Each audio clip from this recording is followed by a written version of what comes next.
They say love conquers all. But what happens when the people you love most in this world prove that theory wrong in the cruelest way imaginable? What happens when your own flesh and blood leaves you stranded like a piece of forgotten luggage at the happiest place on earth?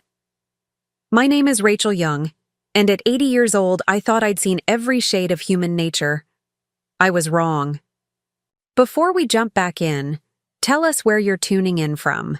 And if this story touches you, make sure you're subscribed, because tomorrow I've saved something extra special for you. This isn't just another family drama. This is about discovering who people really are when they think you have nothing left to offer them. It's about learning that sometimes the most devastating betrayals come wrapped in birthday ribbons and Mickey Mouse ears. And it's about understanding that wealth doesn't just change how people see you. It reveals who they truly were all along. The Florida sun felt different on my skin that March morning as I sat on the edge of my hotel bed, watching the sunrise paint the sky in shades of coral and gold. 80 years old today. 8 decades of breathing, loving, losing, and somehow still standing. I never imagined I'd be celebrating this milestone at Disney World, but life has a way of surprising you when you least expect it. My son David had called me 3 weeks earlier, his voice bubbling with excitement in a way I hadn't heard since he was 12 years old and discovered he'd made the Little League team. "Mom, pack your bags. We're taking you somewhere special for your birthday." The mystery had delighted me then.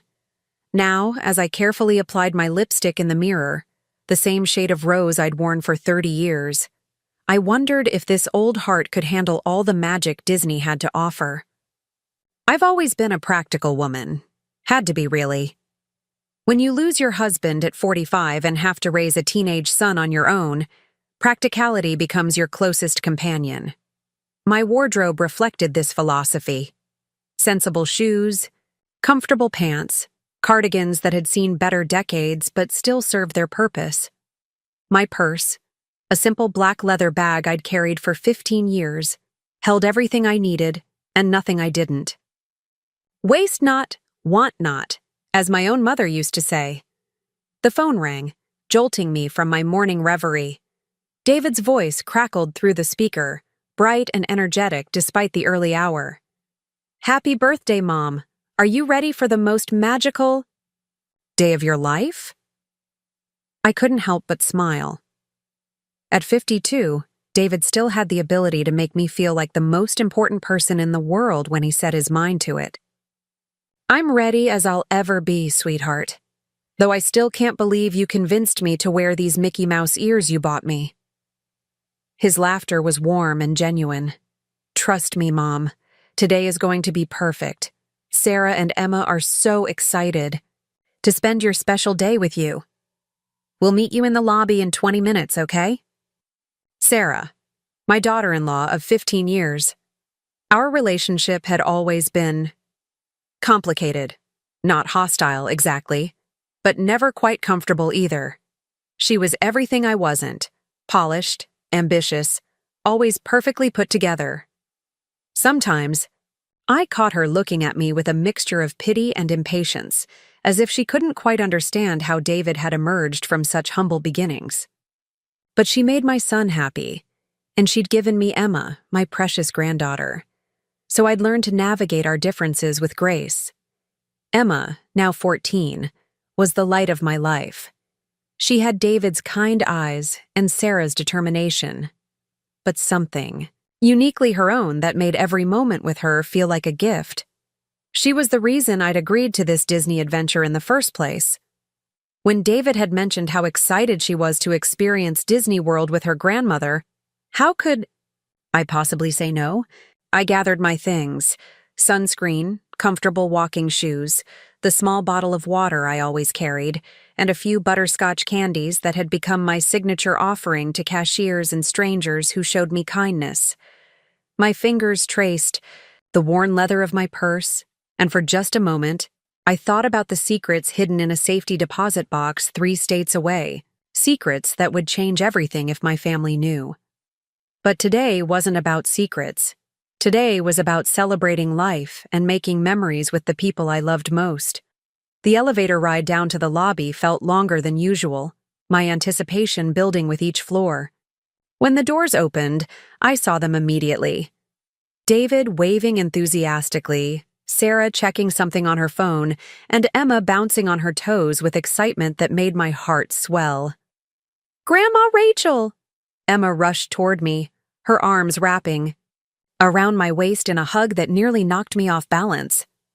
At 80, my equilibrium wasn't quite what it used to be, but Emma's enthusiasm was worth the momentary wobble.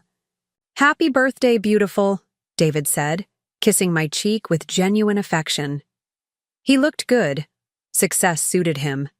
His consulting firm was thriving, and it showed in everything from his confident posture to his expensive watch. I was proud of what he'd built, even if I sometimes wondered if he'd forgotten where he came from. Sarah approached more cautiously, offering a perfectly polite smile and a brief hug that felt more obligatory than heartfelt. "Happy birthday, Rachel. You look nice." Her eyes swept over my simple outfit with barely concealed assessment. I'd learned years ago not to take Sarah's manner personally. She meant well in her own way. "Thank you, dear. You look lovely as always." And she did. Even for a day at Disney World, Sarah looked like she'd stepped out of a magazine. Designer jeans that probably cost more than my monthly grocery budget, a crisp white blouse that would somehow remain spotless despite a day in the Florida heat, and shoes that managed to be both stylish and practical. I admired her ability to always look put together, even if I didn't understand the effort it required. The shuttle ride to Magic Kingdom was filled with Emma's chatter about all the rides she wanted to experience and the characters she hoped to meet. David and Sarah discussed logistics, fast passes, dining reservations, the most efficient route through the park. I listened to their planning with amusement, remembering how different family vacations had been when David was Emma's age. Back then, our idea of a big trip was visiting the state fair, and our planning consisted of making sure we had enough quarters for the rides. But watching my family's excitement, I felt grateful for how far we'd all come. David had built a life I could never have imagined when he was growing up in our small two-bedroom house, eating more mac and cheese than any child should have to endure. Sarah's attention to detail meant Emma would have experiences I could never have provided. Different. Didn't mean wrong, I reminded myself. It just meant different. The moment we stepped into Magic Kingdom, I understood why they called it the most magical place on Earth. Despite being 80 years old and thinking I was too practical for such whimsy, I felt something shift inside me. The music, the colors, the sheer joy radiating from every direction. It was impossible not to be affected. Emma grabbed my hand and pulled me toward Cinderella Castle, her excitement infectious.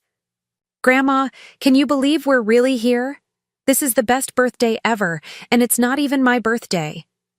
Her joy was so pure, so genuine, that I felt tears prick at the corners of my eyes. When had I forgotten what it felt like to be amazed? Preparing and narrating this story took us a lot of time, so if you are enjoying it, subscribe to our channel. It means a lot to us. Now back to the story. When had I become so focused on being practical that I'd forgotten to appreciate magic? Our first stop was the Pirates of the Caribbean ride, Emma's choice. As we sat in the boat, drifting through scenes of swashbuckling adventure, I watched my granddaughter's face more than the animatronics around us. Her eyes were wide with wonder, her hand still clutching mine as if to make sure I was really there sharing this moment with her. David sat behind us with Sarah, and I could hear him pointing out details to her, his voice carrying the same excitement it had held when he was Emma's age.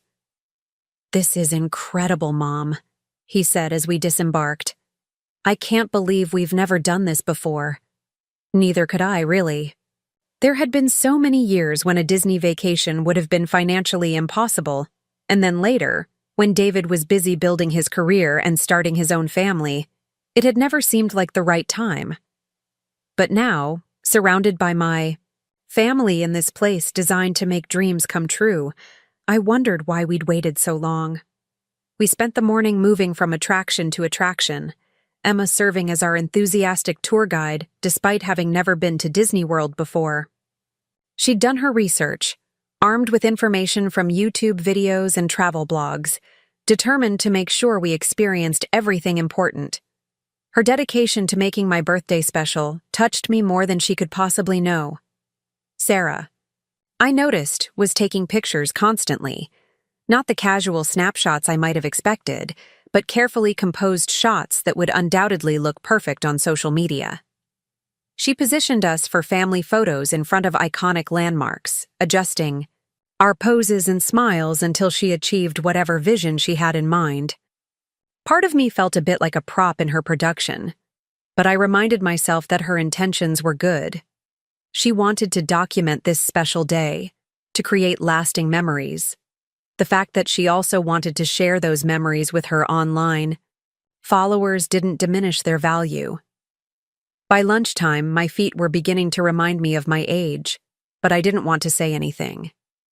Emma was having such a wonderful time, and David and Sarah had put so much effort into planning this day. A little discomfort was a small price to pay for seeing my family so happy. We found a restaurant in Fantasyland, a place that looked like it belonged in a fairy tale. The prices on the menu made me wince internally. $28 for a sandwich seemed excessive, but I reminded myself that this was a special occasion. Besides, David had insisted that everything was his treat, that I wasn't to worry about money today. "Order whatever you want, Mom," he said, gesturing at the menu with the confidence of someone for whom money was no longer a constant concern. "This is your day."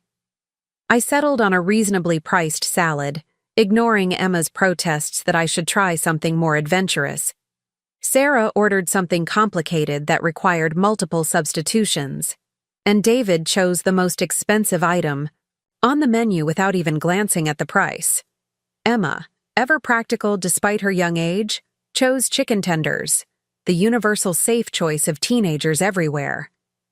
As we ate, Sarah began taking more photos, this time focusing on the aesthetic appeal of our meal rather than our faces. She arranged her food artfully on the plate, adjusted the lighting, and snapped several shots before taking her first bite. I watched this ritual with fascination. In my day, we said grace and ate our food while it was hot. But Sarah's generation lived in a different world, one where experiences weren't quite real until they'd been shared and validated by others. "Grandma, tell us about your 80th birthday wish," Emma said between bites of chicken tender. "Did you blow out imaginary candles this morning and make a wish?" I smiled at her question, touched by her thoughtfulness. What did I wish for? At 80. What could I possibly want that I didn't already have? "I wished for more days exactly like this one," I said honestly. Days spent with the people I love most, making memories that will last long after I'm gone. The words hung in the air for a moment, carrying more weight than I'd intended. David reached across the table and squeezed my hand. "You're going to be around for a long, long time, Mom. Don't talk like that. But at 80, you can't help. But be aware of mortality. Not in a morbid way, but in a practical one. I'd lived through the deaths of friends, siblings, my beloved husband. I'd learned that time is the most precious gift we have, and it's not unlimited. That's why days like this mattered so much. That's why I was willing to endure sore feet and overpriced sandwiches to see Emma's face light up with joy." After lunch, we made our way to the Haunted Mansion, Emma's second must-do attraction. The line was longer this time, giving us more opportunity to talk. Sarah pulled out her phone to show me the photos she'd taken so far, swiping through images that looked like they belonged in a travel magazine. "These are beautiful, dear," I said, meaning it. She had a good eye for composition, and despite my mild discomfort with being photographed so frequently, I had to admit the pictures captured the joy of the day beautifully. "I'm thinking of putting together a photo book," Sarah said, warming to her subject. "You know, as a keepsake of your special day." Maybe something we can all look back on in years to come. The idea touched me. For all her focus on appearances, Sarah was thinking about legacy, about preserving these moments for the future. Perhaps I'd misjudged her motivations. As we moved through the attraction, I found myself studying my family's faces in the dim, spooky lighting. David was pointing out details to Emma, his arm around her shoulders protectively, even though she was clearly more amused than frightened by the ghostly inhabitants. Sarah was still taking photos, but more discreetly now, capturing candid moments rather than posed shots. And Emma was simply absorbing everything, her mind undoubtedly filing away every detail to remember later. These were the people who mattered, most to me in the world. David, the son who had exceeded every dream I'd ever had for him. Sarah, the woman who had given him a partnership I'd never been able to provide after his father died. Emma, the granddaughter who carried forward the best parts of all of us while creating something entirely new and wonderful. The afternoon brought more attractions, more photos, more moments of magic that felt almost too perfect to be real. We rode Space Mountain, where I surprised myself by actually enjoying the sensation of flying through space in the dark. We explored Tom Sawyer Island, where Emma climbed on playground equipment with the unself-conscious joy of someone who hadn't quite decided she was too old for such things. We watched a parade where costumed characters danced and sang with energy that made my own spirit feel lighter. But as the day wore on, I began to notice small changes in the dynamic. Sarah checked her phone more frequently, her responses to Emma's enthusiasm becoming a bit more perfunctory. David started glancing at his watch, calculating something in his head that had nothing to do with ride wait times. Even Emma seemed to be losing some of her earlier energy, though she was clearly trying to maintain her excitement for my benefit. I was familiar with this pattern. It was the way special occasions sometimes unfolded, beginning with genuine joy and anticipation, gradually shifting into obligation and endurance. The magic was still there, but it was competing with tired feet, short tempers, and the reality that even the most wonderful days eventually come to an end. Maybe we should think about heading back soon, I suggested as we finished watching the carousel in Fantasyland. It's been such a perfect day, and I don't want anyone to get too tired. No way, Grandma, Emma protested immediately. We haven't seen the fireworks yet. You can't have a Disney birthday without seeing the fireworks. David glanced at Sarah, some wordless communication passing between them. The fireworks aren't until 9:30, Sarah said carefully. That's still a few hours away. And we have dinner reservations at 7, David added. At that place I told you about, Mom, the one with the character dining. I could see the calculation in their eyes. More time, more walking, more money, more energy required when their reserves were already running low. But Emma's face was so hopeful, so determined to make my birthday celebration complete, that I couldn't bear the thought of disappointing her. Well then, I said, summoning energy I wasn't sure I possessed. I guess we'd better pace ourselves. Maybe we could find somewhere to sit for a while. Let these old bones rest up for the evening festivities. Emma cheered, throwing her arms around me in another enthusiastic hug. David smiled, but I caught him exchanging another look with Sarah, one that carried a hint of resignation mixed with something I couldn't quite identify. Annoyance? Impatience? I pushed the thought away. It had been a long day for all of us. A little fatigue was natural. We found a bench in the shade, and I gratefully settled onto it, my feet practically sighing with relief. Emma sat beside me, chattering about all the things we'd seen and done, her excitement still bubbling over despite the long day. David and Sarah stood nearby, both of them on their phones now, checking messages and making plans I wasn't privy to. This really has been the most wonderful birthday, I told Emma honestly. Thank you for making it so special. It's not over yet, Grandma. The best part is still coming. The fireworks at Disney World are supposed to be incredible, and dinner is going to be amazing too. Characters come right to your table. Her enthusiasm was infectious, but I couldn't help noticing that David and Sarah's conversation was growing more intense. They weren't arguing, exactly, but there was an urgency to their whispered exchange that made me uncomfortable. Sarah kept glancing at her watch, and David was rubbing his forehead in the way he'd done since childhood when he was stressed. Finally, David approached our bench, his expression carefully neutral. "Mom, there's been a small change of plans. Sarah just got a call from work, some crisis that needs her attention. She might need to handle some calls during dinner." I looked at Sarah, who was still on her phone, her professional voice crisp and authoritative as she discussed what sounded like a complex business matter. "Of course, dear," I said. "Work comes first. I understand." But Emma's face fell. "Does that mean we have to leave early?" No, David said quickly. "We'll still do dinner and fireworks. It just might be a bit more complicated." The word hung in the air ominously. In my experience, when family occasions became complicated, they rarely ended well. But Emma was already bouncing back, her resilience something to be admired. "It's okay," she said, taking my hand. "As long as we're all together, it doesn't matter if Mom has to work a little. Right, Grandma?" I squeezed her hand, my heart swelling with love for this remarkable young woman who was so determined to make everything perfect. "Absolutely right, sweetheart. As long as we're together." But even as I said the words, I couldn't shake the feeling that something was shifting, that the perfect day we'd been having was about to become something else entirely. Sarah's work crisis seemed to have introduced a tension that hadn't been there before, and David's attempts to manage the situation were only highlighting how fragile our harmony really was.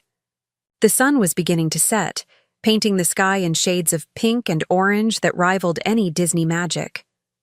Around us, families were settling in for the evening festivities, children's voices raised in excitement as they anticipated the night's entertainment. But our little family bubble felt different now, charged with an energy that had nothing to do with Disney magic and everything to do with the complexities of real life intruding on our fairy tale day. I watched David and Sarah continue their hushed conversation, saw the way Emma was trying so hard to maintain her cheerful demeanor despite sensing the shift in mood, and felt a familiar weight settle in my chest. It was the weight of being a burden, of being the reason for complications, of being the elderly family member whose needs had to be balanced against everyone else's priorities. But I pushed those thoughts away. This was my 80th birthday, a milestone I'd never been sure I'd reach. My family had given me a gift more precious than anything money could buy, a day of magic and memory-making that I would treasure for whatever time I had left. If it ended a bit differently than we'd all hoped, well, that was life. Life was messy and complicated and full of surprises, both wonderful and challenging. What I didn't know, as I sat on that bench watching the sun set over Magic Kingdom, was just how complicated things were about to become. I didn't know that the tension I was sensing was about to explode into something that would change everything between us forever.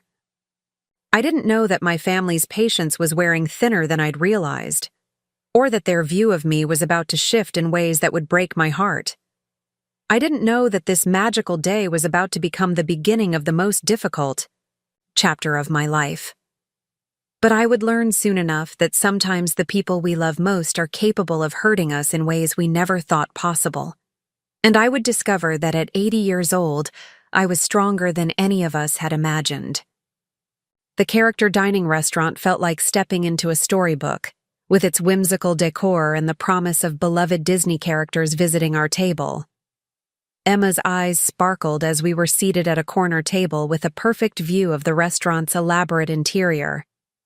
The hostess, a young woman whose enthusiasm seemed genuine despite what must have been a long day of greeting families, assured us that Goofy and Pluto would be making their rounds shortly. Sarah immediately began rearranging the table setting, moving salt shakers and adjusting the angle of her water glass to create what I assumed would be the perfect backdrop for more photographs. Her phone was face down beside her plate, but I could see the screen lighting up periodically with incoming messages. Whatever work crisis had emerged wasn't going away quietly. David seemed distracted too, checking his own phone with increasing frequency. The easy joy that had characterized our morning was evaporating, replaced by an undercurrent of tension that made me increasingly uncomfortable. Only Emma remained fully present, studying the menu with the serious concentration of someone determined to make the perfect choice. "The pasta looks good, Grandma," she said, pointing to a description that made even simple spaghetti sound magical. "Or maybe we should share something. So we can try more things?" Her thoughtfulness touched me, as it always did. At 14, Emma possessed an emotional intelligence that sometimes startled me. She was already picking up on the shift, in her parents' mood, and trying to compensate by being extra attentive to me. "That sounds wonderful, sweetheart. You choose whatever looks best to you." The waiter, a young man whose Mickey Mouse ears looked slightly wilted from the Florida humidity, approached our table with practiced cheerfulness. "Good evening, folks. Welcome to Chef Mickey's. Are we celebrating anything special tonight?" "It's my grandmother's 80th birthday," Emma announced proudly before anyone else could respond. "We're having the most amazing day ever." "The cow!" Waiter's enthusiasm ramped up appropriately. 80 years young, how fantastic. We'll have to make sure the characters know we have a very special birthday girl with us tonight." Sarah looked up from her phone long enough to smile politely, while David managed to engage enough to order drinks for the table. But I could see both of them growing more agitated as their phones continued to demand attention. Whatever was happening in their professional lives was clearly escalating. "I'm sorry," Sarah said finally, her voice tight with frustration. "I really need to take this call. It'll just be a few minutes." She was gone before any of us could respond, her phone already pressed to her ear as she hurried toward the restaurant's entrance. Through the large windows, I could see her pacing on the sidewalk outside, her free hand gesturing animatedly as she spoke. David watched her go, his jaw clenched in a way that reminded me of his father when he was trying to control his temper. "Sorry, Mom.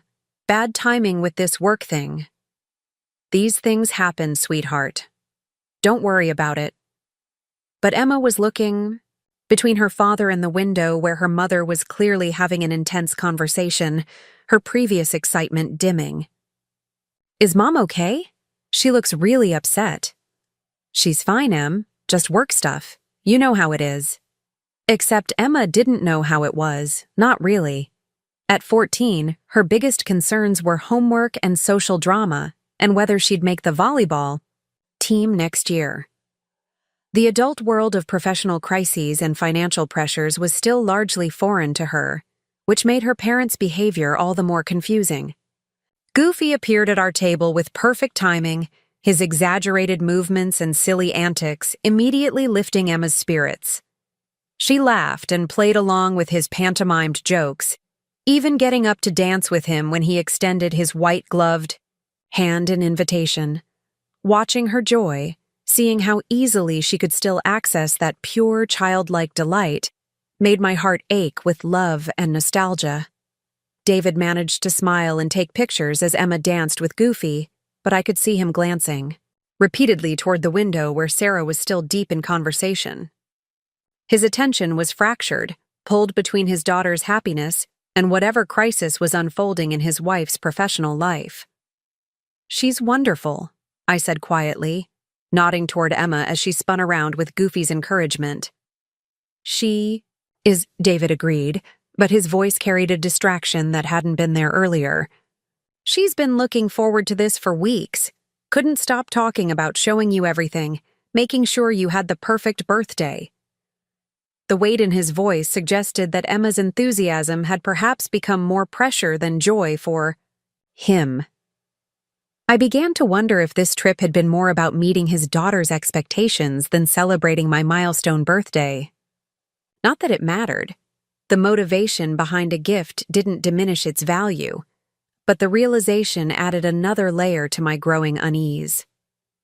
Sarah returned to the table just as our food arrived, sliding into her seat with an apologetic smile. that didn't quite reach her eyes. Sorry about that. Crisis averted, hopefully. But her phone was still lighting up with messages, and I noticed her checking it between bites even as she tried to engage with Emma's continued chatter about the characters and the decorations and how amazing everything was. The divided attention was becoming more obvious, and Emma was starting to notice. Mom, did you see how Goofy danced? He was so funny. That's nice, sweetie. Sarah's response was automatic, her eyes still on her phone screen. Emma's face fell slightly, and I felt a familiar protective instinct kick in. This child had put so much energy into making this day special, had been so focused on everyone else's enjoyment, and now she was starting to feel overlooked. Tell me more. About the dance, Emma, I said, drawing her attention back to me. What was your favorite part?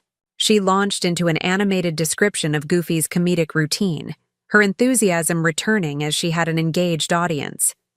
But I could see her occasionally glancing at her parents, hoping to draw them back into the conversation.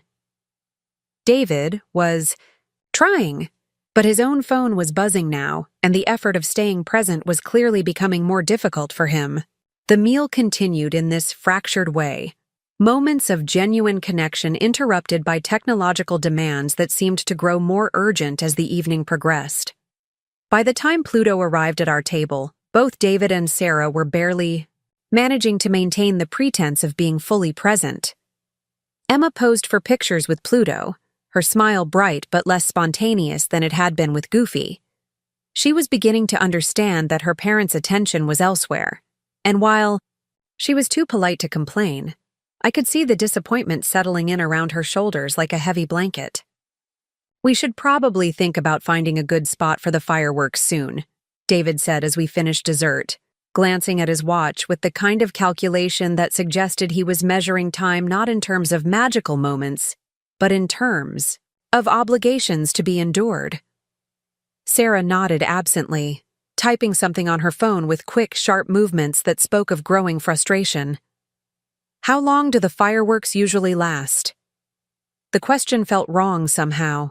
Not because it wasn't practical, it was entirely reasonable to want to know how long we'd be staying, but because it revealed that she was already thinking past this moment, already calculating when she could return to whatever professional crisis was demanding her attention. About 20 minutes, Emma answered, her voice smaller than it had been earlier. But we want to get a good spot, right? So we can see everything? Of course, sweetheart, I said quickly. We'll find the perfect spot. But as we gathered our things and prepared to leave the restaurant, I could feel the group dynamic continuing to deteriorate. What had started as a family celebration was becoming an exercise in obligation, with David and Sarah going through the motions while their real attention remained elsewhere.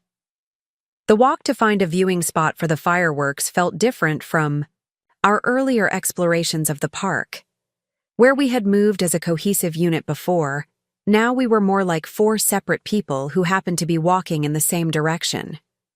Sarah and David flanked Emma and me, but they might as well have been miles away, their focus consumed by their respective phones and whatever professional fires they were fighting. Emma tried to maintain her earlier enthusiasm, pointing out decorations and asking questions about the fireworks show, but her voice carried a forced quality that broke my heart. She was working so hard to keep the magic alive, to preserve what was supposed to be a perfect celebration, but she was fighting a losing battle against adult priorities that had nothing to do with birthday wishes or Disney magic. We found a spot near Cinderella Castle with a clear view of the sky, joining hundreds of other families who were settling in for the nightly spectacular. All around us, children were chattering with excitement, parents were arranging blankets and snacks, and couples were stealing romantic moments under the stars. The anticipation in the air was palpable, infectious. Except in our little corner of this magical gathering, the energy felt heavy and strained.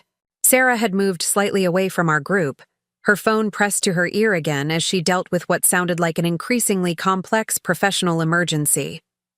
I could hear fragments of her conversation, something about deadlines and client, expectations, and damage control. And while I sympathized with her situation, I couldn't help feeling that we were losing the battle for her attention entirely.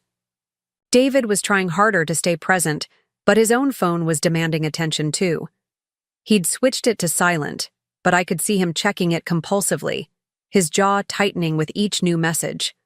Whatever was happening in their respective professional lives was clearly serious, and while I wanted to be understanding, I also felt a growing sadness for Emma, who was witnessing her special celebration dissolve into adult stress and distraction.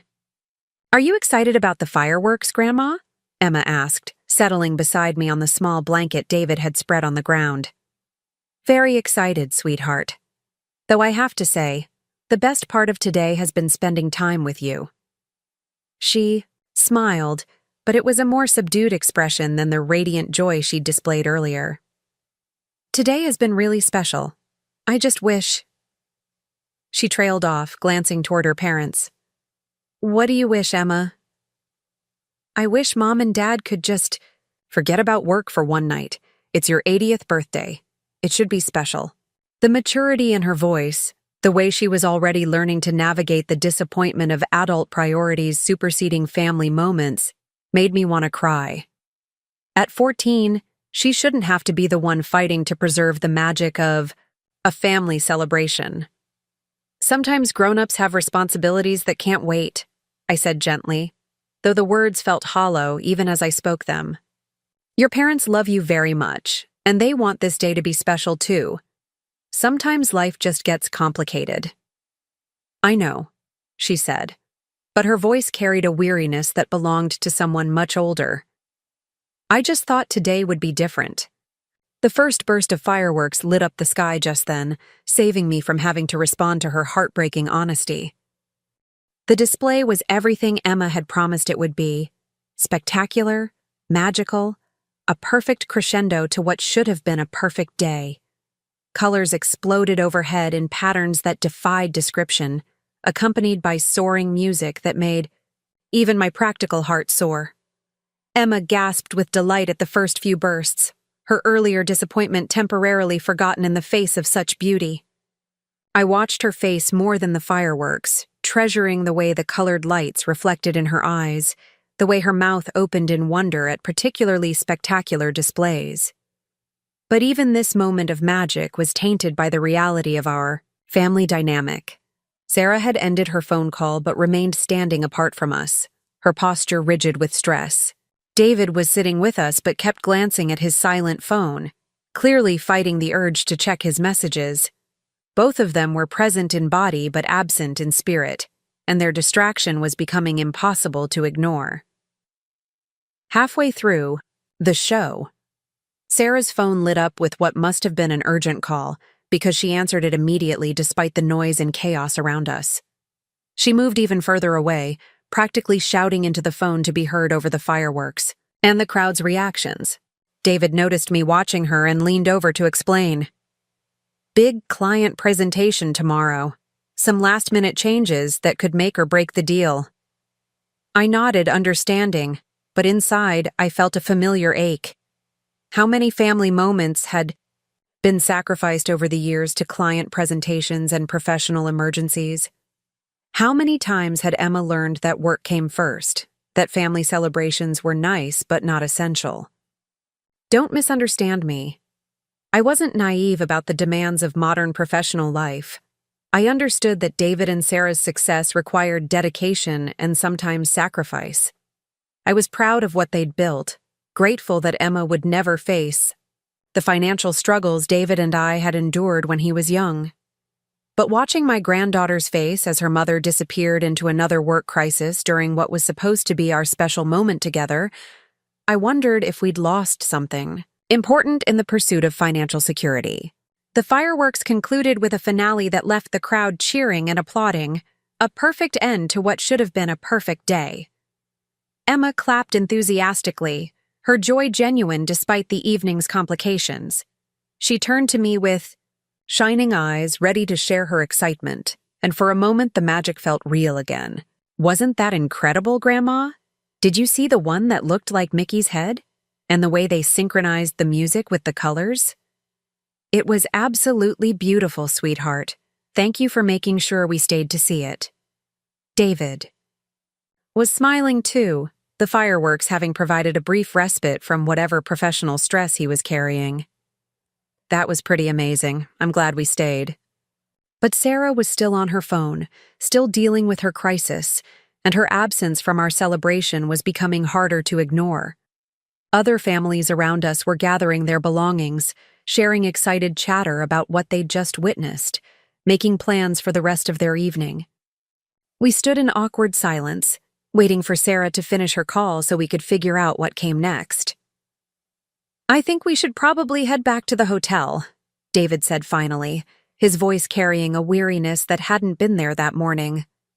"It's been a long day and we all have an early flight tomorrow." Early flight. The words hit me like a physical blow. I'd assumed we'd have more time together, maybe a leisurely breakfast before saying goodbye. But apparently, our Disney adventure was ending more abruptly than I'd expected. "What time is checkout?" I asked, trying to keep my voice neutral. David looked uncomfortable. "Actually, Sarah and I need to fly back first thing in the morning. Work stuff, you know. But your flight isn't until the afternoon, so you can sleep in, maybe enjoy the pool." The casual way he mentioned this arrangement, as if it had always been the plan, made me realize that while I'd been thinking of this as a family celebration that would continue until we all went home together, they'd been planning their escape from the beginning. The realization stung more than I wanted to admit. "Of course," I said, managing a smile for Emma's benefit. "That sounds perfect." But Emma was looking between her parents with growing confusion. "Wait, we're not all flying home together?" "Change of plans, Em," David said, his tone suggesting this wasn't up for discussion. "Mom and Dad have some work things to handle. But you and Grandma can have a nice morning together before her flight." Sarah finally ended her call and rejoined our group, her face tight with stress. "Sorry, that took longer than expected. Are we ready to head back?" She seemed surprised when no one immediately moved, as if she'd forgotten that her phone call had interrupted our post-fireworks celebration.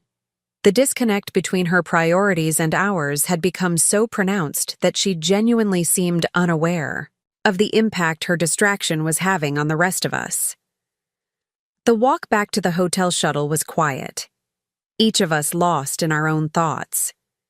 Emma had initially tried to maintain her enthusiastic commentary about the day's events, but her parents' distracted responses had gradually silenced her. Now she walked beside me, occasionally pointing out details she'd noticed earlier, but mostly just looking tired and disappointed. I found myself studying my family as we made our way through the crowds of departing visitors. David, my son, who had worked so hard to build a successful life, but seemed to have forgotten how to simply be present in a moment. Sarah, whose professional accomplishments I admired, but whose inability to disconnect from work was robbing her of precious time with her daughter. And Emma, caught between childhood wonder and adult disappointment, learning lessons about priorities that I wished she didn't have to learn quite so young. The shuttle ride back to our hotel was punctuated by more phone calls and text messages, more whispered conversations about professional crises that couldn't wait until after my birthday celebration was over. I stared out the window at the Disney property sliding past us in the darkness, wondering when my family had become so consumed by their professional lives that they'd forgotten how to be a family. Back at the hotel, we gathered in the lobby to say our goodnights, the awkwardness of the situation becoming more apparent as we faced the reality of our early goodbyes. David hugged me with genuine affection, and I could see in his eyes that he knew the day hadn't gone as planned. That work had intruded on what should have been a purely celebratory occasion. "Thanks for being so understanding, Mom. I know today got a little crazy toward the end." "It was a wonderful day, sweetheart. Thank you for making it happen." Sarah's hug was briefer, more perfunctory, her mind clearly still focused on whatever crisis awaited her attention. "Happy birthday, Rachel. I hope you enjoyed Disney World." The formal politeness of her words, the way she spoke as if the day was already a completed memory rather than an ongoing experience, highlighted the emotional distance that had grown between us over the course of the evening. But I smiled and thanked her graciously, unwilling to let my disappointment overshadow Emma's remaining joy. Emma's hug was the longest and most genuine, her arms wrapping around me with the fierce affection that made every challenge of the day worthwhile. I love you, Grandma. Today was really special, even if it got a little weird toward the end. Her honesty about the day's complications, her ability to acknowledge the problems while still finding value in our time together, reminded me why she was such a treasure. At 14, she was already showing more emotional wisdom than many adults possessed. I love you too, sweetheart. Thank you for making my 80th birthday so memorable. Will you call me when you get home? I want to hear about your morning at the hotel. Of course I will. As I watched them disappear into the elevator, David and Sarah already back on their phones, Emma looking back to wave one more time, I felt a complex mixture of emotions: gratitude for the time we'd had together, sadness that it was ending so abruptly, and a growing unease about the family dynamics I'd observed throughout the day. In my hotel room, I sat on the edge of the bed and tried to process everything that had happened. The day had started with such promise, such genuine joy and anticipation. Emma's excitement had been infectious, David's affection had felt real, and even Sarah had seemed committed to making the celebration special. But as the day progressed, I'd watched their patience wear thin, their attention drift toward professional obligations, their ability to be present in the moment gradually erode. I understood the pressures they faced. I really did. Building a successful career, maintaining professional relationships, meeting client expectations, these weren't trivial concerns. David and Sarah had worked hard to create the life they now enjoyed, and I was proud of their accomplishments. But watching Emma's face as her parents disappeared into their respective work crises, seeing her try so hard to maintain the magic of our celebration despite their growing distraction, had broken my heart in ways I hadn't expected. At 80 years old, I'd learned that family time was precious precisely because it was limited. Every gathering, every celebration, every ordinary moment spent together was a gift that wouldn't last forever. I'd hoped that my milestone birthday might remind my family of this truth, might give us all permission to be fully present with each other for just one day. Instead, I'd watched work and stress and professional obligations slowly drain the joy from what should have been a magical experience. I'd seen my granddaughter learn in real time that even special occasions weren't special enough to warrant her parents' undivided attention. The irony wasn't lost on me. Here we were, staying at one of the most expensive resort hotels in the world, celebrating in the most elaborate way possible, surrounded by luxury and indulgence that would have been unimaginable when David was young. Yet somehow, despite all this abundance, we'd been unable to give each other the one thing that really mattered: our complete, undivided presence. I thought about calling David, about trying to have a conversation about what I'd observed, but I knew it wouldn't accomplish anything. He was stressed, Sarah was dealing with her crisis, and Emma was probably already asleep. Tomorrow they'd be gone, rushing back to their busy lives, and I'd be left to process this experience on my own. As I prepared for bed, I found myself thinking about the phone call I'd need to make in the morning, not to my family, but to my financial advisor. There were some decisions I'd been putting off, some plans I'd been reluctant to finalize. But today had clarified some things for me, had helped me understand what really mattered and what didn't. My family loved me, I was sure of that. But they'd also revealed something about their priorities, their capacity for presence, their ability to value relationships over professional success. These weren't necessarily flaws. They were human limitations that we all possessed to some degree. But they were also realities I needed to factor into my planning for the future. At 80 years old, I didn't have unlimited time left to hope that people would change, that circumstances would improve, that the next family gathering would be different. I needed to make decisions based on what was, not what I wished could be. The last thing I saw before turning off the light was the Mickey Mouse ears Emma had insisted I wear for our photos, sitting on the dresser like a symbol of the joy we'd tried so hard to create and maintain. Tomorrow, I'd pack them carefully in my suitcase, a memento of a day that had been both wonderful and heartbreaking, magical and disappointing, loving and lonely all at the same time.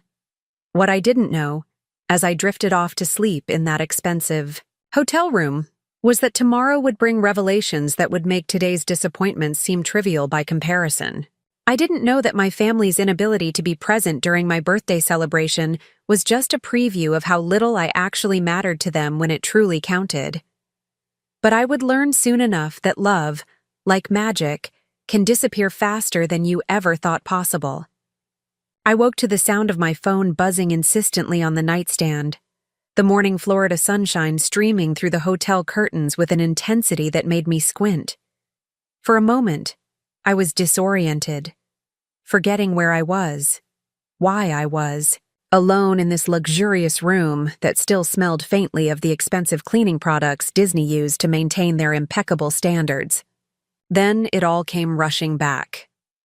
My 80th birthday, the magical day that had slowly unraveled into something more complicated.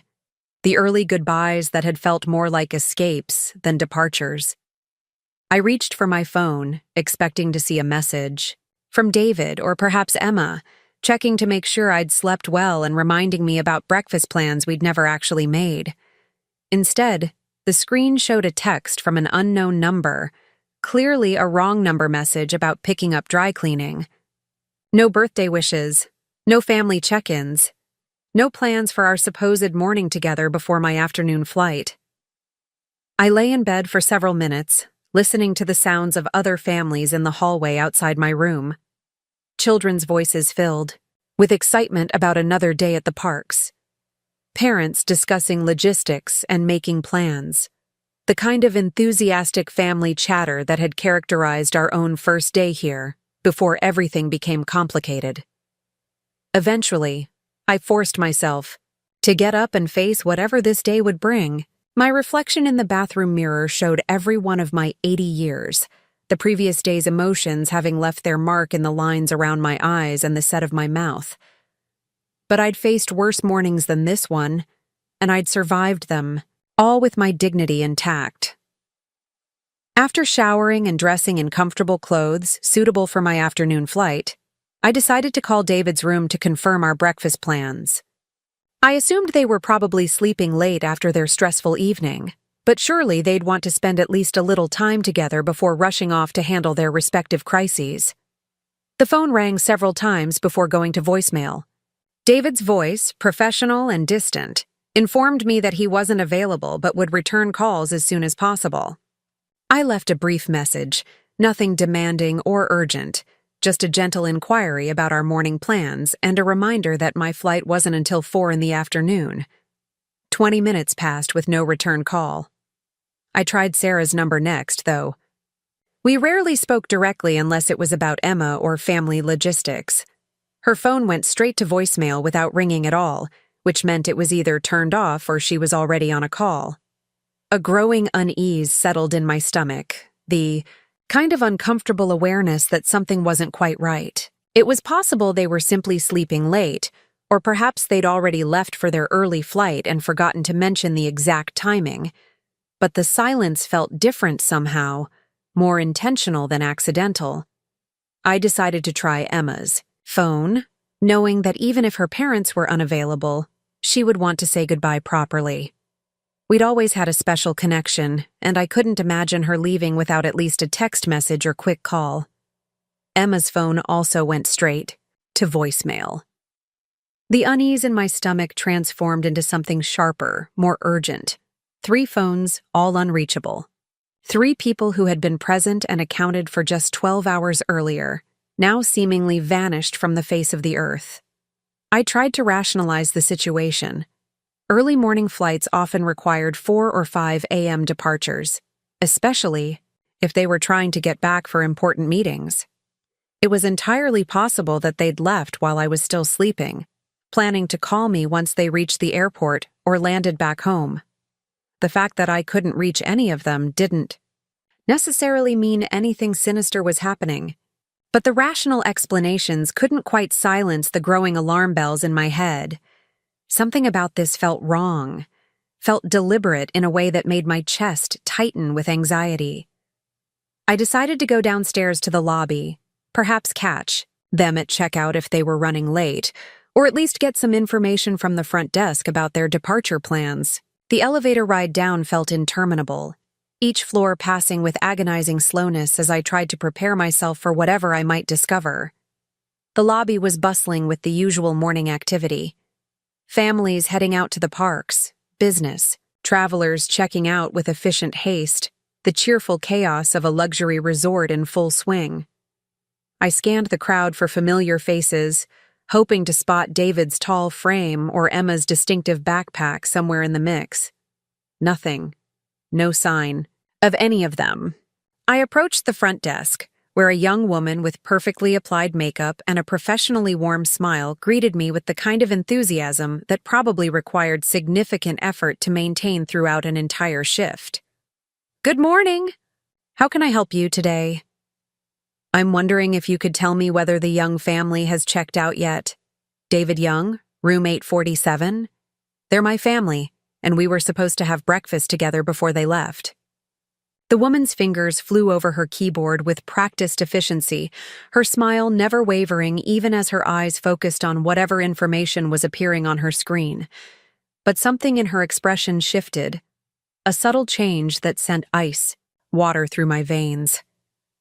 "I'm sorry, but I'm showing that the Young party checked out yesterday evening around 11 p.m. All 3 members of the party." The words hit me like a physical blow. Yesterday evening. While I was in my room, processing the day's events and planning for our morning together, they had been downstairs methodically erasing any trace of their presence from the hotel registry. "I'm sorry, are you sure?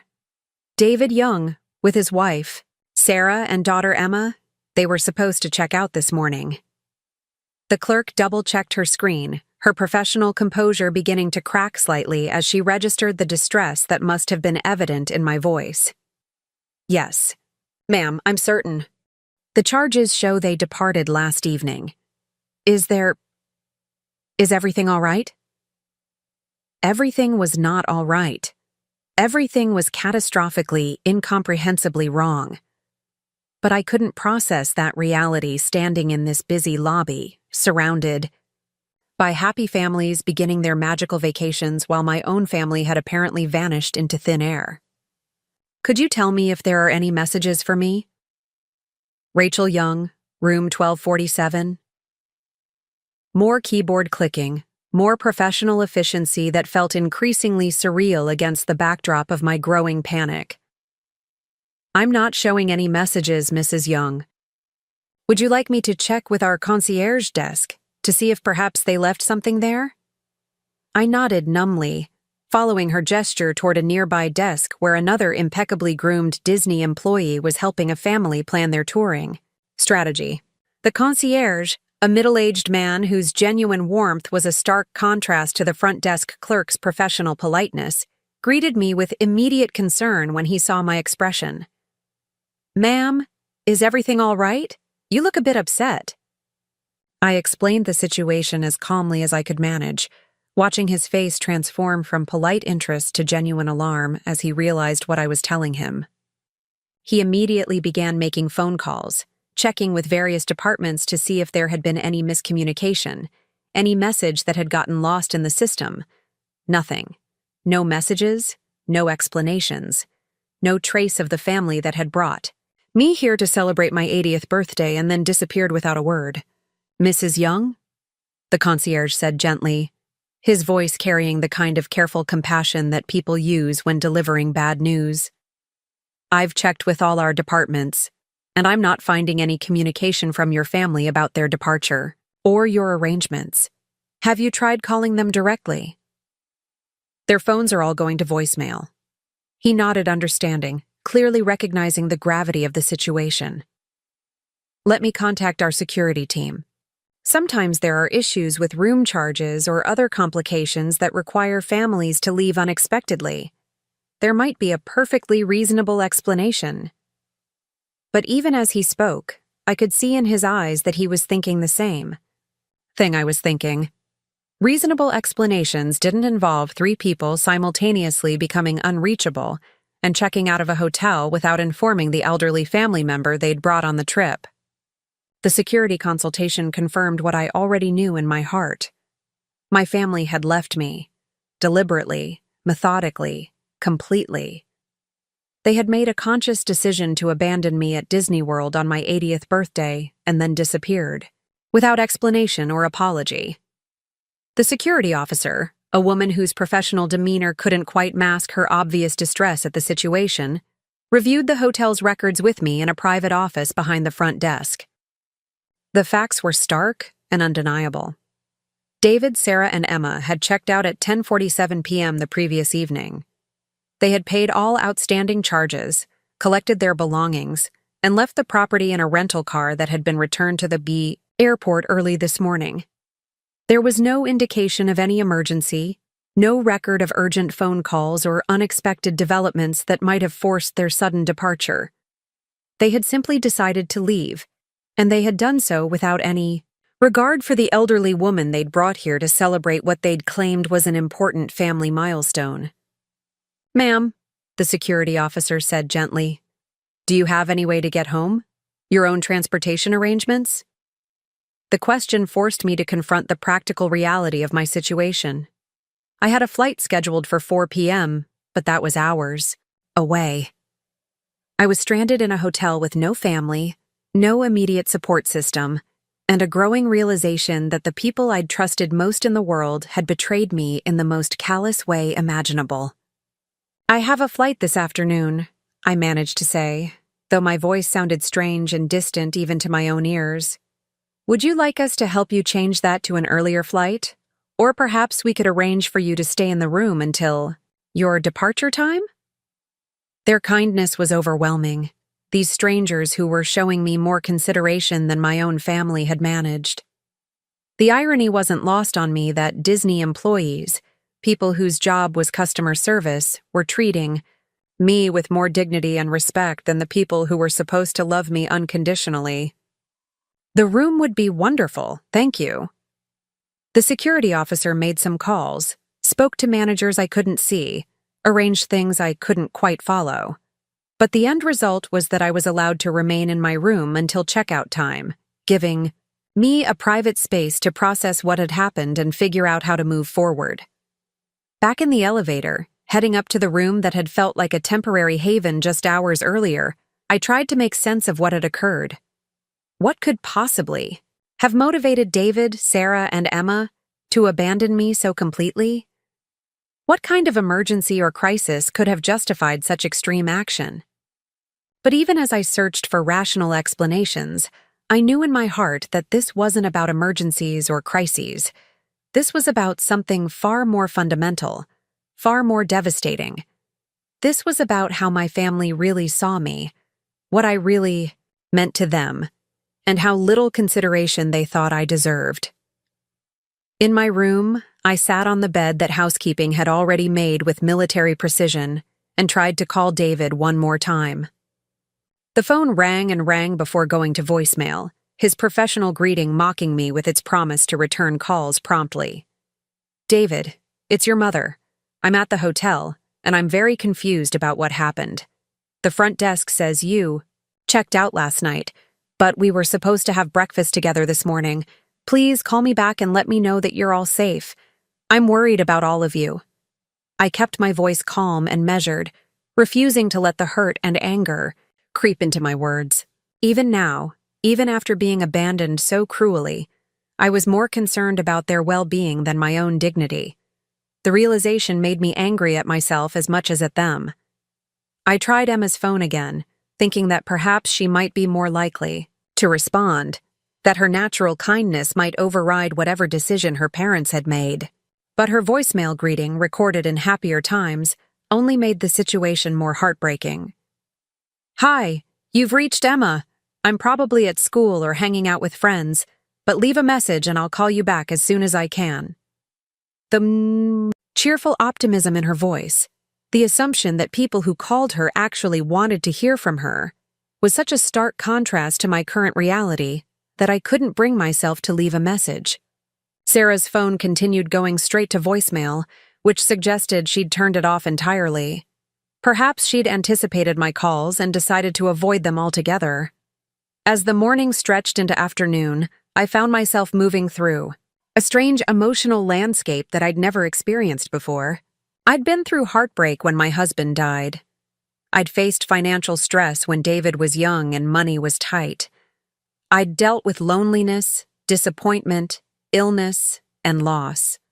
But I'd never been deliberately betrayed by the people I loved. Most never had my trust violated so completely and callously.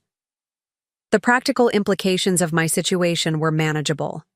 I had my credit cards, my identification, my return flight. I could get home safely and resume my normal life without any real hardship. The emotional implications, however, were devastating in ways I was only beginning to understand. At some point during that long, surreal day, I realized I needed to call someone. Not my family, who had made their position clear through their actions, but someone who could help me process what had happened and figure out what came next. I called my financial advisor, a woman named Margaret Thornton who had been managing my investments for the past 15 years. We had a relationship that went beyond the purely professional. She'd been my confidant through various life challenges, my sounding board for major decisions, my trusted advisor on matters both financial and personal. "Rachel, how was Disney World? Did you have a magical time?" Her enthusiasm was so genuine, so warm, that I nearly broke down completely. Here was someone who remembered that I'd gone on this trip, who cared enough to ask about my experience, who assumed that I'd been treated with the love and respect I deserved. "Margaret, I need to talk to you about some things, some changes I want to make." Something in my voice must have alerted her to the gravity of the situation, because her tone immediately shifted from casual friendliness to professional concern. "Of course, what's going on?" I told her everything. The previous day's gradual deterioration, the growing sense that I was more burdened than beloved family member, the discovery that they'd abandoned me without explanation or apology. I tried to stick to facts rather than interpretations, but even the bare chronology of events painted a picture that was impossible to misinterpret. Margaret listened without interruption, occasionally making small sounds of sympathy or outrage, but mostly just letting me tell the story that I needed to tell. When I finished, she was quiet for a long moment. "Rachel, I'm so sorry. This is absolutely inexcusable behavior. I keep thinking there must be some explanation, some emergency I don't know about. Even if there was an emergency, there's no excuse for not communicating with you. You don't just abandon an 80-year-old family member without explanation." Her outrage on my behalf was validating in a way I desperately needed. I'd been questioning my own reactions, wondering if I was being overly sensitive or unrealistic in my expectations. But Margaret's immediate recognition that this behavior was unacceptable helped me trust my own judgment. "I've been thinking about some changes I want to make," I said finally. "To my will, to my financial arrangements, things I've been putting off." "What kind of changes?" I'd been considering these modifications for months, even before the Disney trip. Questions about legacy, about what happened to wealth when it was inherited by people who might not appreciate its real value, about the difference between providing for family and enabling their worst impulses. I want to restructure everything. Set up a foundation, maybe. Make sure my money goes to people who will actually value it and use it wisely. Margaret understood immediately what I was really saying. She'd seen the investment statements, knew exactly how much money we were talking about. She also knew my family well enough to understand the implications of my decision. "Are you sure, Rachel? This is a major change, and you're dealing with a lot of emotional trauma right now. Maybe we should wait a few days. let you process what's happened. I'm sure. What happened yesterday and today didn't create these concerns. It just clarified them. I've been watching my family's relationship with money and success for years, and I've been worried about what would happen if they knew the truth about my financial situation. The truth was something that only Margaret and I fully understood. The modest lifestyle I'd maintained, the careful spending habits, the simple clothes and practical choices, none of it reflected financial necessity. All of it reflected deliberate choices about how I wanted to live and what values I wanted to model. My late husband had been more than just a loving partner. He'd been a brilliant investor with an instinct for identifying opportunities that others missed. When he died, he'd left me with investments that had grown exponentially over the decades since his death. My careful reinvestment strategy, guided by Margaret's expertise, had turned substantial wealth into extraordinary wealth. The Disney stock alone, purchased in the 1970s when the company was struggling and everyone thought theme parks were a fading fad, was now worth more than most people could imagine. Add in the technology investments, the real estate acquisitions, the diversified portfolio that had been carefully managed through decades of market fluctuations, and the total sum was genuinely staggering. But I'd never wanted my wealth to define my relationships or corrupt my family's values. I'd lived simply not because I had to, but because I believed in the importance of humility, gratitude, and hard work. I'd wanted David to build his own success, to develop his own character, without the safety net of inherited wealth undermining his motivation. Now, however, I was beginning to question whether my strategy had been wise. Instead of developing appreciation for what they had and compassion for those who had less, my family seemed to have developed a sense of entitlement and a casual disregard for people they perceived as having nothing to offer them. The way they'd treated me at Disney World, the gradual shift from genuine affection to barely concealed impatience, suggested that they saw me as a burden rather than a treasure.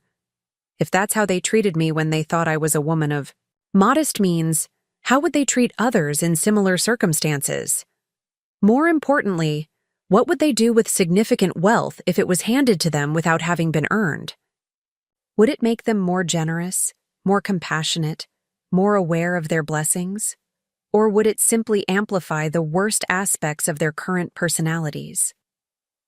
I want to set up a foundation focused on supporting elderly people who've been abandoned by their families, I told Margaret. There have to be others in situations like mine, people whose children see them as inconveniences rather than individuals deserving of respect and care. Margaret's voice was warm with approval.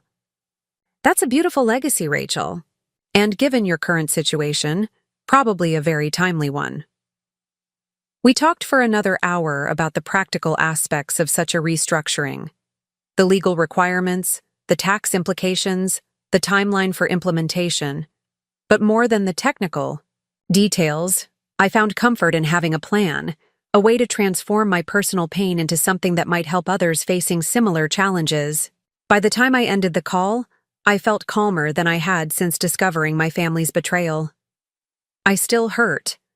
That deep, aching pain of broken trust wasn't going to disappear overnight. But I also felt empowered, purposeful, determined to make sure that something positive emerged from this devastating experience.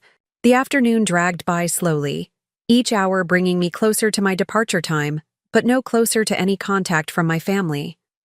I tried their phones periodically, more out of habit than hope, but the result was always the same. David's professional voicemail, Emma's cheerful greeting, Sarah's phone going directly to an automated message. They had made their choice, and they were sticking to it. As I packed my belongings, folding the simple clothes I'd brought for what was supposed to be a joyful family celebration, I found the Mickey Mouse ears Emma had insisted I wear for photos. They looked silly and pathetic now, a symbol of my naive belief that my family's love was unconditional and enduring. But I packed them carefully anyway. Not as a memento of a happy time, but as a reminder of an important lesson. A reminder that trust must be earned and that love can be conditional in ways you never expect. A reminder that sometimes the people who claim to care about you the most are the ones most capable of devastating betrayal. The shuttle ride to the airport was filled with other families, other grandparents saying tearful goodbyes to grandchildren, other elderly people being treated with the respect and consideration I'd foolishly expected from my own family. I watched these interactions with a mixture of longing and cynicism, wondering how many of these apparently loving relationships would survive the kind of stress test my own family had failed so spectacularly. At the airport, I finally received a text message. Not from David or Emma, but from Sarah, sent from a number I didn't recognize. Emergency came up. Had to leave early. Hope you got home safely. That was it. No apology, no explanation, no acknowledgement that abandoning an 80-year-old family member without warning might have been inappropriate. Just a brief, impersonal message that read more like a business communication than a note from a daughter-in-law to her husband's mother. I stared at the message for a long time, trying to decode some hidden meaning, some indication that there was more to this story than appeared on the surface. But the clinical brevity of the communication told me everything I needed to know about how they viewed me and what they thought I deserved. On the plane, as Florida disappeared beneath the clouds and I flew back to my quiet life in a completely different emotional state than I'd left it, I thought about the phone call I'd need to make to Margaret in the morning. We had a foundation to establish, legal documents to draft, a legacy to create that would honor the values I'd tried to live by rather than enabling the selfishness I'd witnessed in my own family. I thought about the elderly people who might benefit from the resources I'd accumulated, people who had been discarded and forgotten by families who should have treasured them. People who, like me, had discovered that blood relationships don't guarantee love, loyalty, or basic human decency. Most of all, I thought about Emma, the granddaughter I'd adored, who had participated in this betrayal despite all the love and attention I'd showered on her over the years. That betrayal hurt more than all the others combined, because I'd believed so completely in the goodness of her heart and the strength of our connection. But perhaps that was naive too. Perhaps at 14, Emma was already more her parents' daughter than I'd wanted to acknowledge. Perhaps the values I'd hoped to instill in her had been overwhelmed by the materialism and selfishness she witnessed at home every day. The plane touched down in my home city just as the sun was setting, painting the sky in shades that reminded me of the Florida sunrise I'd watched on my birthday morning.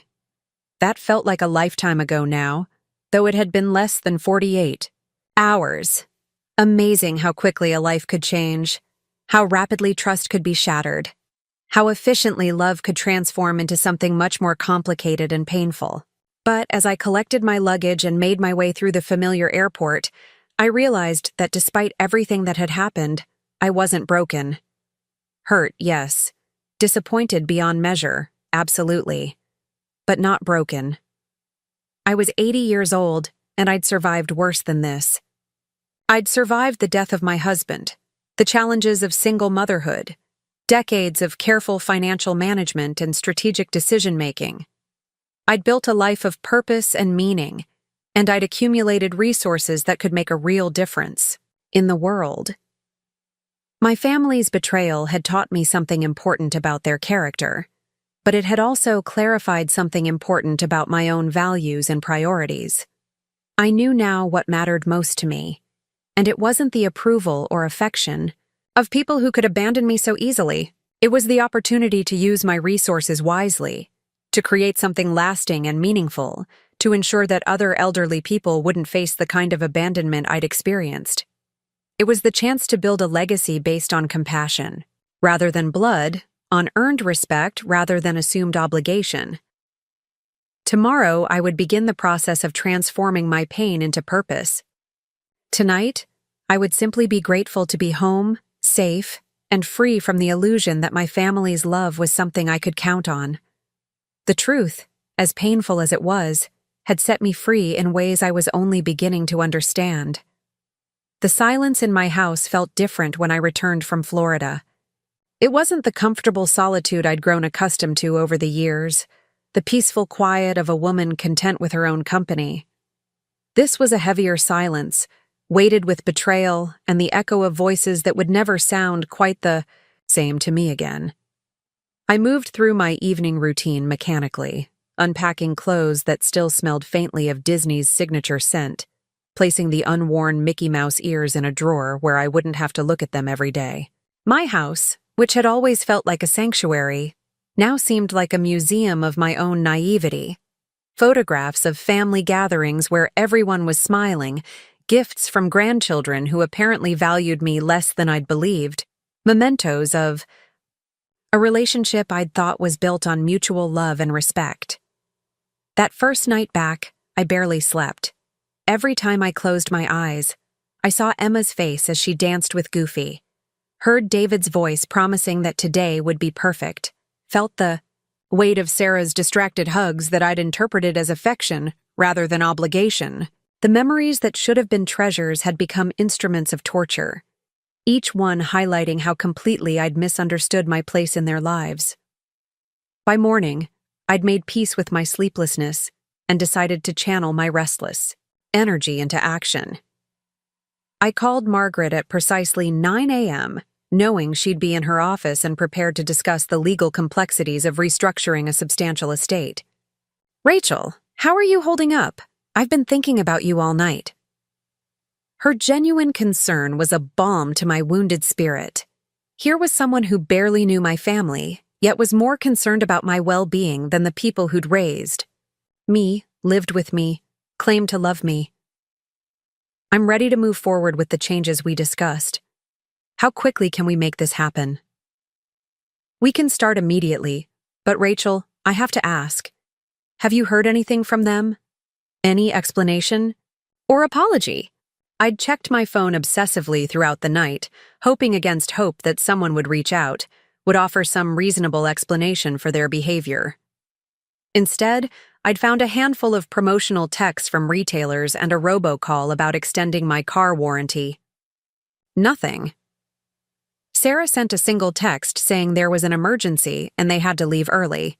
No details, no apology, no concern for how I was getting home or whether I was safe. Margaret's intake of breath was audible. "That's unconscionable.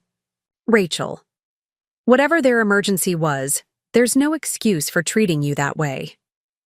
We spent the next hour discussing the mechanics of establishing the Rachel Young Foundation for Elderly Dignity. Margaret had clearly spent considerable time researching similar charitable organizations, and she walked me through various options for structuring the foundation to maximize its impact while minimizing administrative overhead. "I want to start with a substantial initial endowment," I told her. "Enough to make a real difference immediately, not something that will take years to build momentum."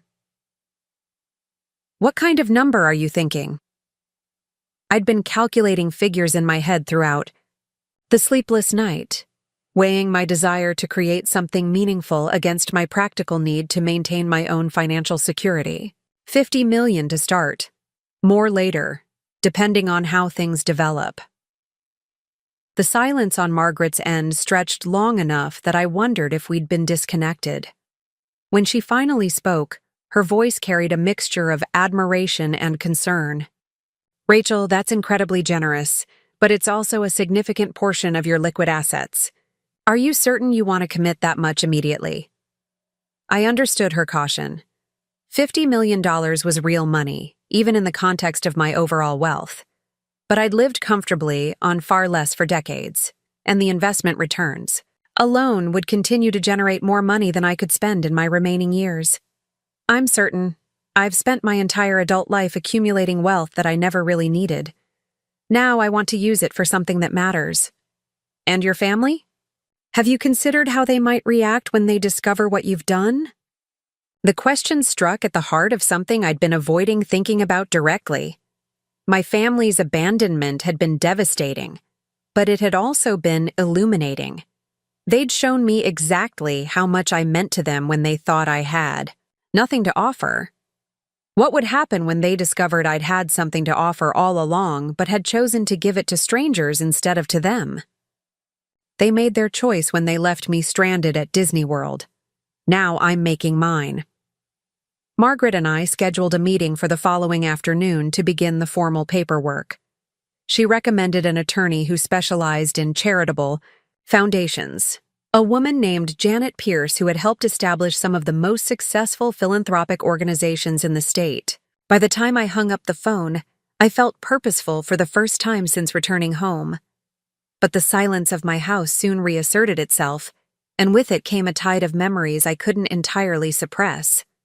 I found myself walking through rooms, filled with tokens of my relationship with my family, each object now carrying a different emotional weight than it had just a week earlier. The refrigerator was covered with Emma's artwork from when she was younger, colorful drawings of stick figure, families where Grandma Rachel always stood proudly in the center. I stared at one particular picture, created when Emma was maybe 7 years old, showing all of us holding hands under a rainbow with "I love my family" written in uneven purple letters across the top. Had she meant it then? Had there been a time when her love was genuine, unconditional, free from the calculations that seemed to govern her parents' behavior? Or had I been projecting my own feelings onto a child who was simply doing what children do, creating art that would please the adults around her? The living room mantel displayed photographs spanning decades of family gatherings, birthday parties, holidays, graduations, casual weekend visits. In every single picture, I was beaming with joy, radiating the kind of happiness that comes from believing you're surrounded by people who treasure you as much as you treasure them. But looking at those same photos now, I began to notice things I'd missed before. David's smiles, which had always seemed genuine to me, now appeared slightly strained in some of the more recent pictures. Sarah's body language, which I'd interpreted as reserved politeness, might actually have been barely concealed impatience. Even Emma, in the photos from the last few years, seemed to be performing happiness rather than experiencing it naturally. Had I been blind to their true feelings all along? Had my desire to believe in their love prevented me from seeing signs that should have been obvious? Or was I now reinterpreting innocent expressions through the lens of my recent betrayal? The questions tormented me because they challenged not just my understanding of recent events, but my entire perception of my relationships with the people I'd loved most. If I'd been wrong about their feelings toward me, what else had I been wrong about? How many other assumptions about my life and relationships were built on foundations of sand? I decided I needed to get out of the house, to escape the oppressive weight of memories and questions that had no satisfying answers. I drove to the small cafe downtown where I'd been having coffee and reading newspapers for the past 15 years, hoping that the familiar routine would provide some measure of comfort. The barista, a young woman named Jessica who'd been working there since she was in high school, greeted me with her usual enthusiasm. "Mrs. Young, how was your big birthday trip? I've been dying to hear about Disney World." The genuine interest in her voice, the way she remembered not just that I'd gone on a trip, but that it was for my birthday, highlighted the contrast between her casual kindness and my family's deliberate cruelty. Here was someone who barely knew me yet cared enough to ask about my experiences and remember important details about my life. It was educational, I said finally, not wanting to burden this sweet young woman with the details of my family's betrayal, but also unable to pretend that everything had been magical. Jessica's expression shifted, her natural empathy picking up on the careful neutrality in my voice. "Oh no. Was it not as fun as you expected? Sometimes these big family trips can be stressful." "Something like that. But I'm glad I went. I learned some important things about myself and the people around me." She nodded, understanding, her eyes conveying a wisdom that seemed beyond her years. Sometimes the most important trips are the ones that don't go according to plan. They teach us things we need to know, even when we don't want to learn them. I ordered my usual coffee and found a quiet table by the window where I could watch the morning foot traffic while processing my thoughts. The cafe was filled with the kind of comfortable bustle that characterized small businesses in small towns. Regulars chatting with staff about their families and weekend plans. Strangers finding temporary community over shared appreciation for good coffee and homemade pastries. Sitting in that familiar environment, surrounded by the gentle hum of human connection and casual kindness, I began to gain some perspective on my situation. Yes, my family had betrayed me in a devastating way. Yes, I was hurt and angry and disillusioned about relationships I'd believed were unshakable. But I was also surrounded by evidence that decent, caring people existed in the world, people who treated others with basic respect and consideration, even when they had nothing to gain from doing. So, Jessica had remembered my birthday trip and asked about it with genuine interest. The Disney employees had shown me more courtesy and concern when I was stranded than my own family had managed during our entire vacation. Margaret was working to help me transform my pain into purpose, using her expertise to ensure my wealth would serve meaningful goals rather than enabling destructive behavior. Perhaps the lesson I needed to learn wasn't that people were fundamentally selfish and untrustworthy, but that I needed to be more discerning about where I placed my trust and how I defined family. Blood relationships didn't guarantee love or loyalty, but neither did they preclude the possibility of finding those qualities in unexpected places. By the time I finished my coffee, I felt calmer and more focused than I had since returning from Florida.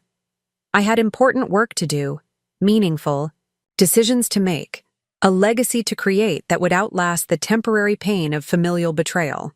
The foundation wasn't just about helping other elderly people who'd been abandoned. It was about reclaiming my own sense of purpose and agency in a world that had suddenly become far more complicated than I'd expected. That afternoon, I met with Margaret and Janet Pierce in Margaret's office. Janet was exactly the kind of woman I'd hoped she would be. Competent, passionate about her work, clearly committed to using her legal expertise to help people create positive change in the world. She listened to my story without judgment, asked thoughtful questions about my goals for the foundation, and outlined a timeline for establishing the organization that was both ambitious and realistic. The Rachel Young Foundation for Elderly. Dignity is a beautiful mission, she said as we concluded our initial consultation. There's a real need for services that specifically address the isolation and abandonment that many elderly people experience. Your foundation could fill gaps that government programs and other charities aren't adequately addressing. We discussed the practical aspects of running a charitable organization: board governance, grant-making procedures, administrative oversight, performance metrics. But more than the operational details, I found comfort in Janet's obvious enthusiasm for the project. She wasn't just helping me establish a tax-deductible way to give away money. She was helping me create an institution that could make a genuine difference in people's lives. I'd like to include provisions for emergency assistance, I told them. Direct financial support for elderly people who find themselves in crisis situations through no fault of their own. People who've been abandoned or exploited or forgotten by the systems and families that should protect them. Margaret nodded approvingly. That's a wonderful idea, Rachel.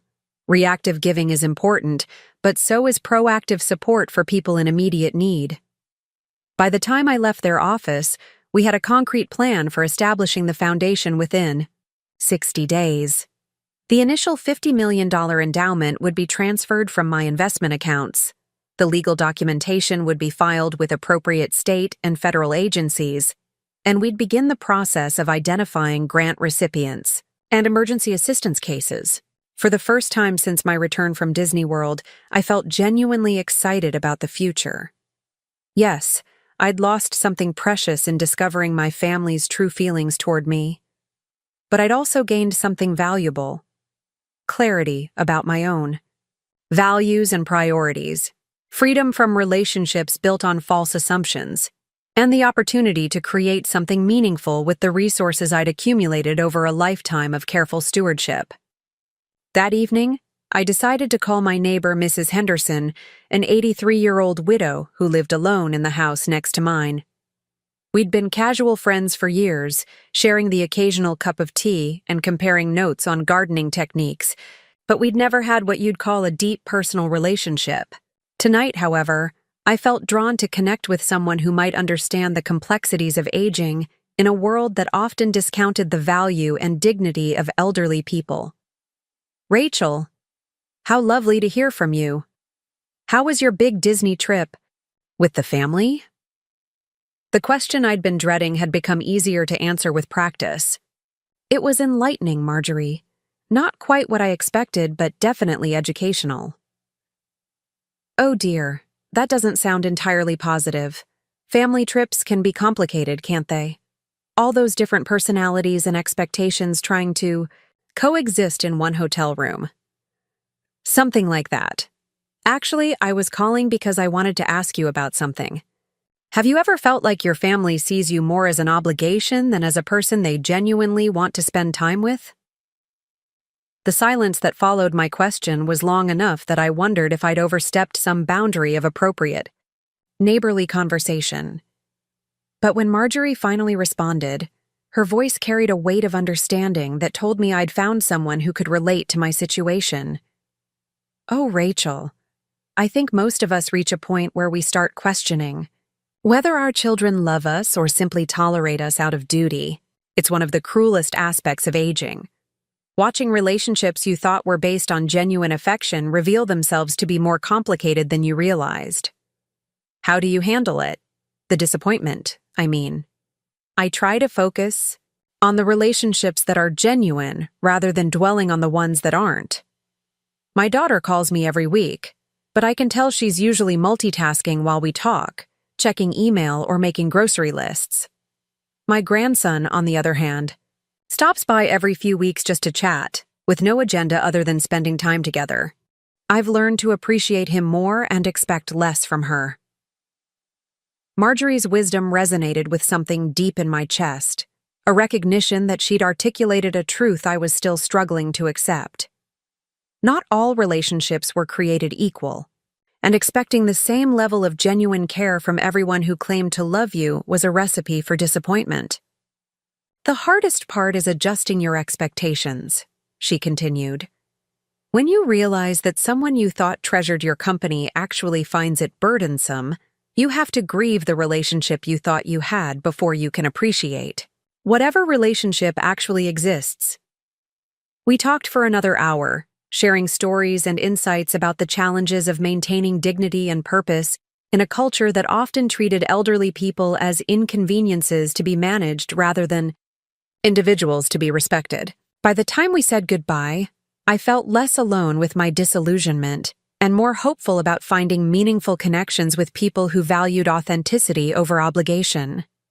Over the following weeks, I threw myself into the foundation work, with an energy and focus I hadn't experienced in years. Janet and Margaret guided me through the legal and financial complexities of establishing a charitable organization, but the creative and strategic aspects of the project were entirely mine to develop.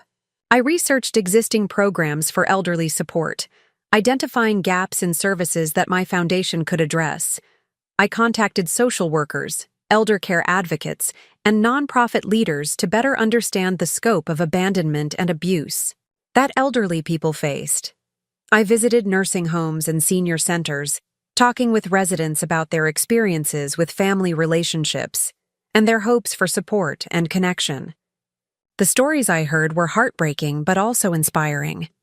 I met women whose children had moved across the country and rarely called, men whose families visited only when they needed money, people who'd been placed in care facilities and forgotten by relatives who'd once claimed to love them unconditionally. But I also met individuals who'd found new purposes in their later years, who'd created chosen families from friends and community connections, who'd learned to value their own company and pursue interests they'd never had time for when they were focused on pleasing others. One woman in particular, a 78-year-old named Dorothy Chen, became something of a mentor to me during this period. She'd been abandoned by her son and daughter-in-law after they'd convinced her to sell her house and move closer to them, then decided her presence was too disruptive to their lifestyle. Instead of becoming bitter, Dorothy had used her experience to become an advocate for other elderly people facing similar situations. "The worst part isn't the abandonment itself," Dorothy told me during one of our conversations at a senior center where she volunteered.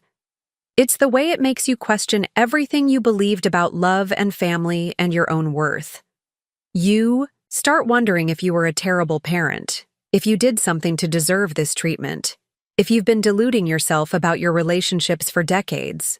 Her words captured exactly what I'd been experiencing since my return from Disney World. The self-doubt that accompanied the heartbreak, the way betrayal made you question not just the people who'd hurt you, but your own judgment and worthiness. "How did you move past that?" I asked. "I realized that their treatment of me said everything about their character and nothing about my value as a human being. I raised my son to be kind, responsible, and compassionate. If he chose to become selfish and callous instead, that's a reflection of his failures, not mine." Dorothy's clarity and strength inspired me to examine my own situation with less self-recrimination and more objective analysis. I'd been a devoted mother to David, providing him with love, support, and opportunities despite significant financial limitations.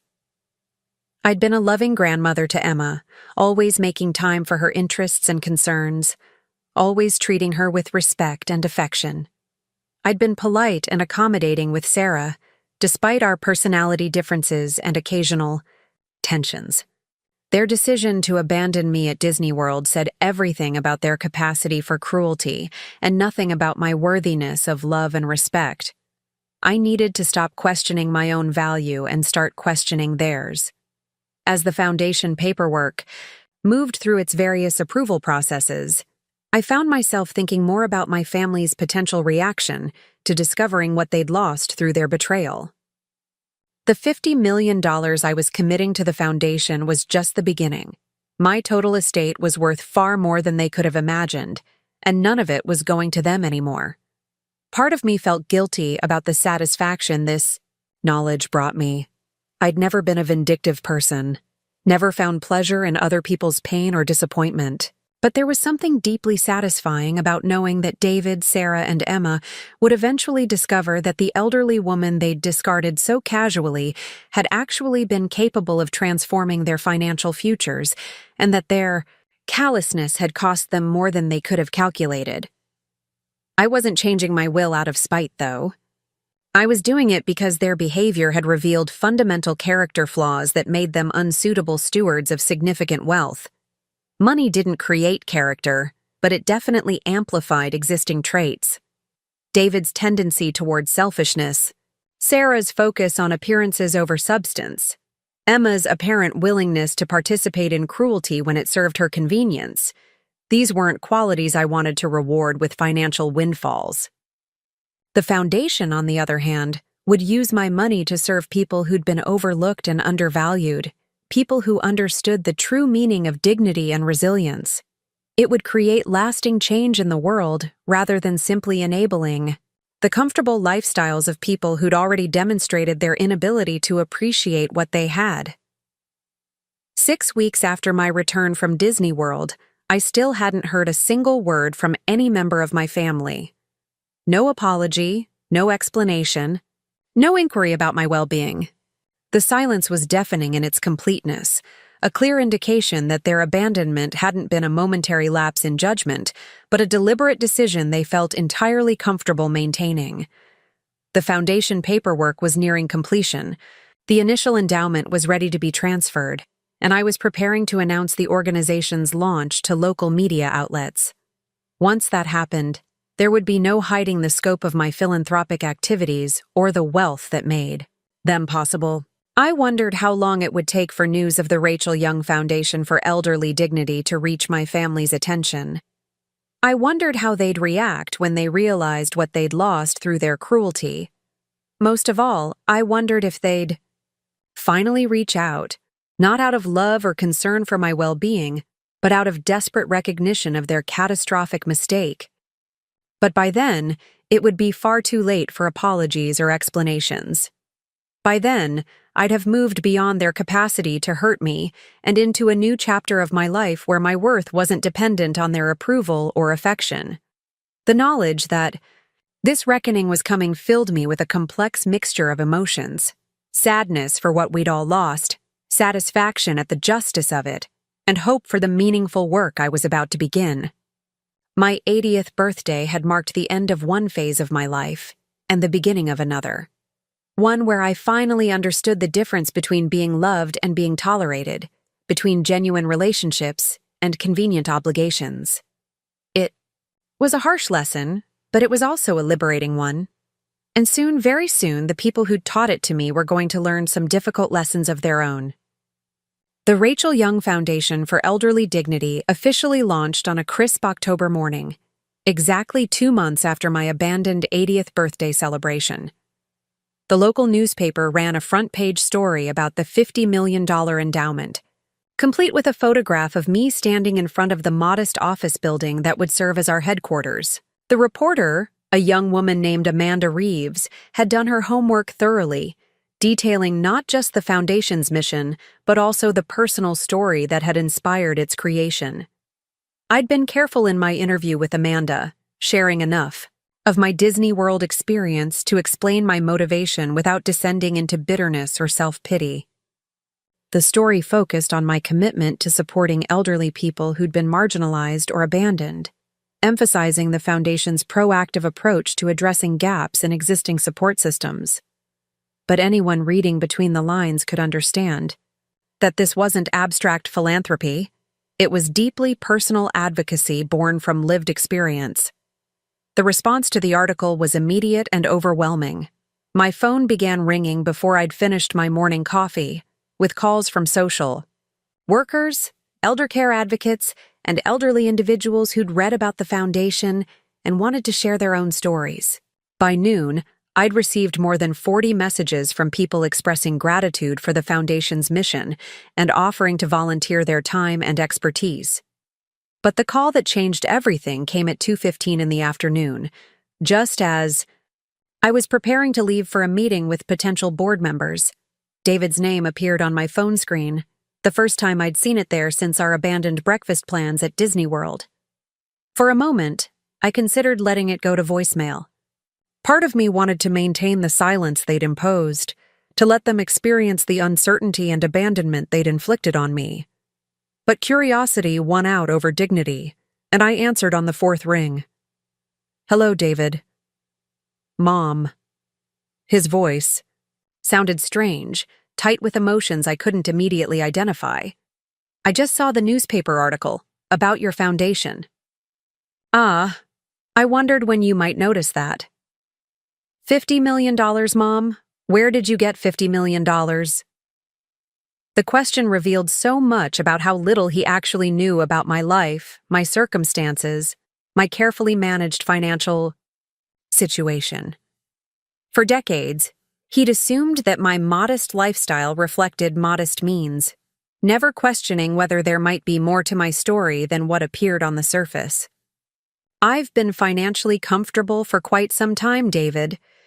Your father left me very well provided for, and I've been a careful investor over the years.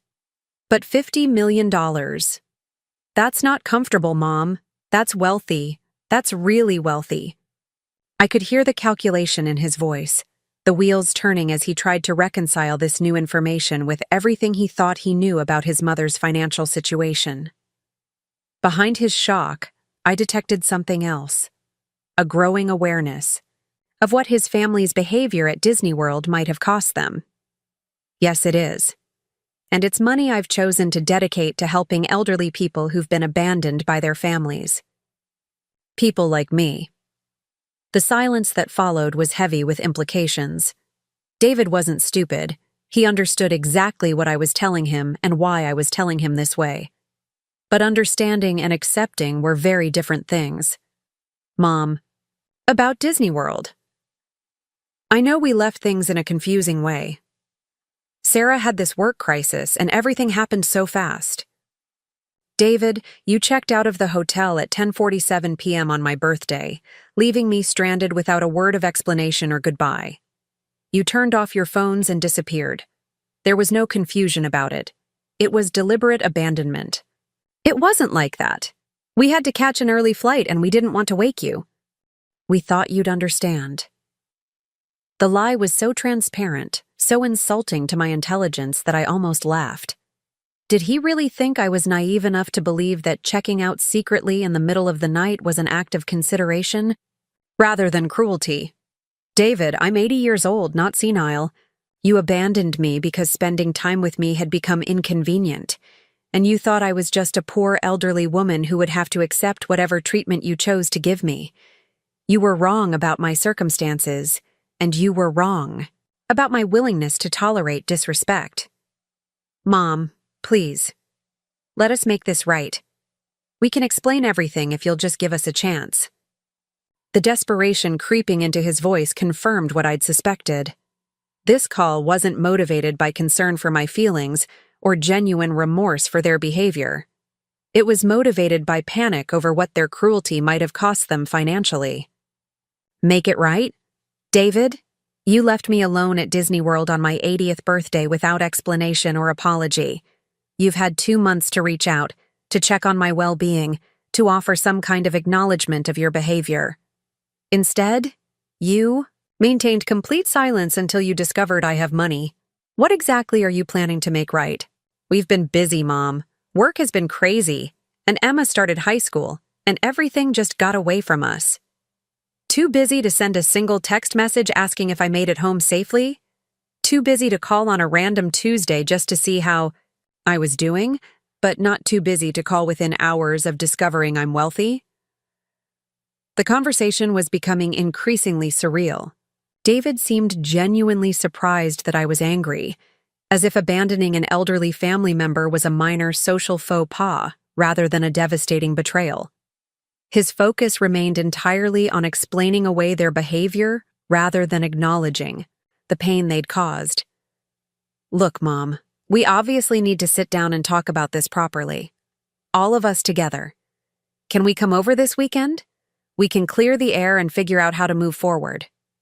Move forward toward what, David? Toward being a family again.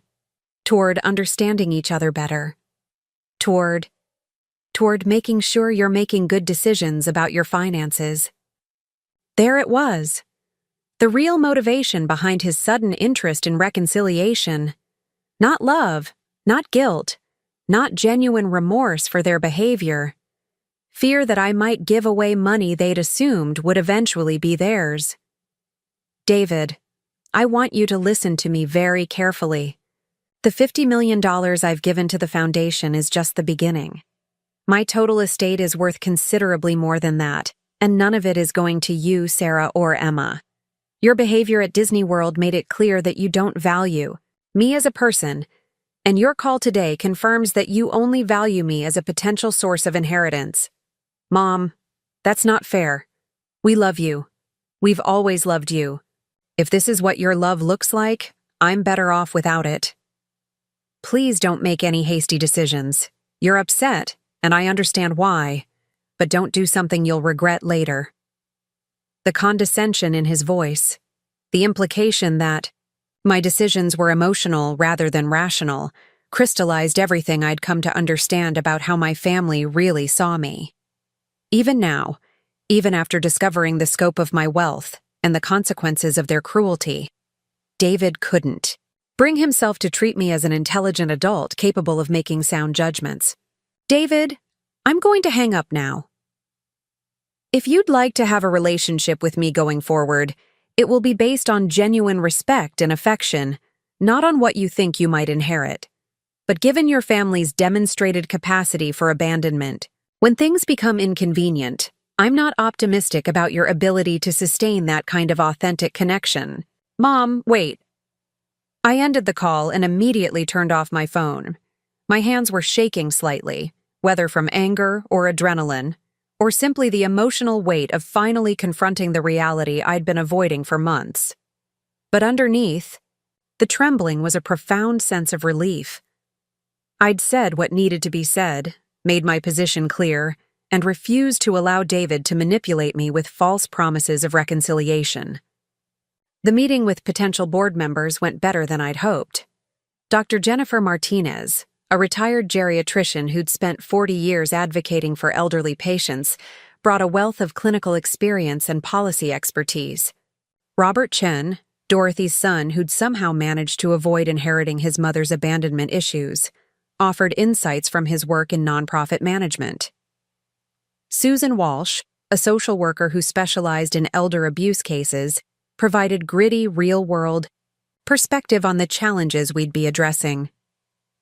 During the meeting, I shared the broad outlines of my Disney World experience without dwelling on the personal details, focusing instead on how that experience had illuminated gaps in support systems for elderly people facing family crises. The board members understood immediately why this work mattered and brought their own stories of clients and patients who'd faced similar situations. The foundation isn't just about providing emergency financial assistance, Dr. Martinez observed. It's about affirming the dignity and value of elderly people in a culture that often treats them as burdens or irrelevancies. Exactly. I want every grant recipient, every person we help, to understand that they matter as individuals, that their experiences and wisdom have value, that abandonment by family doesn't diminish their worth as human beings.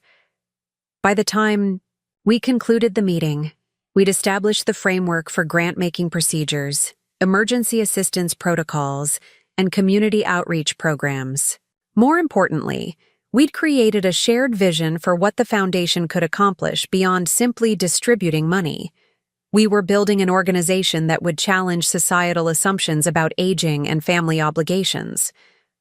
That evening, as I was reviewing notes from the board meeting, my phone rang again.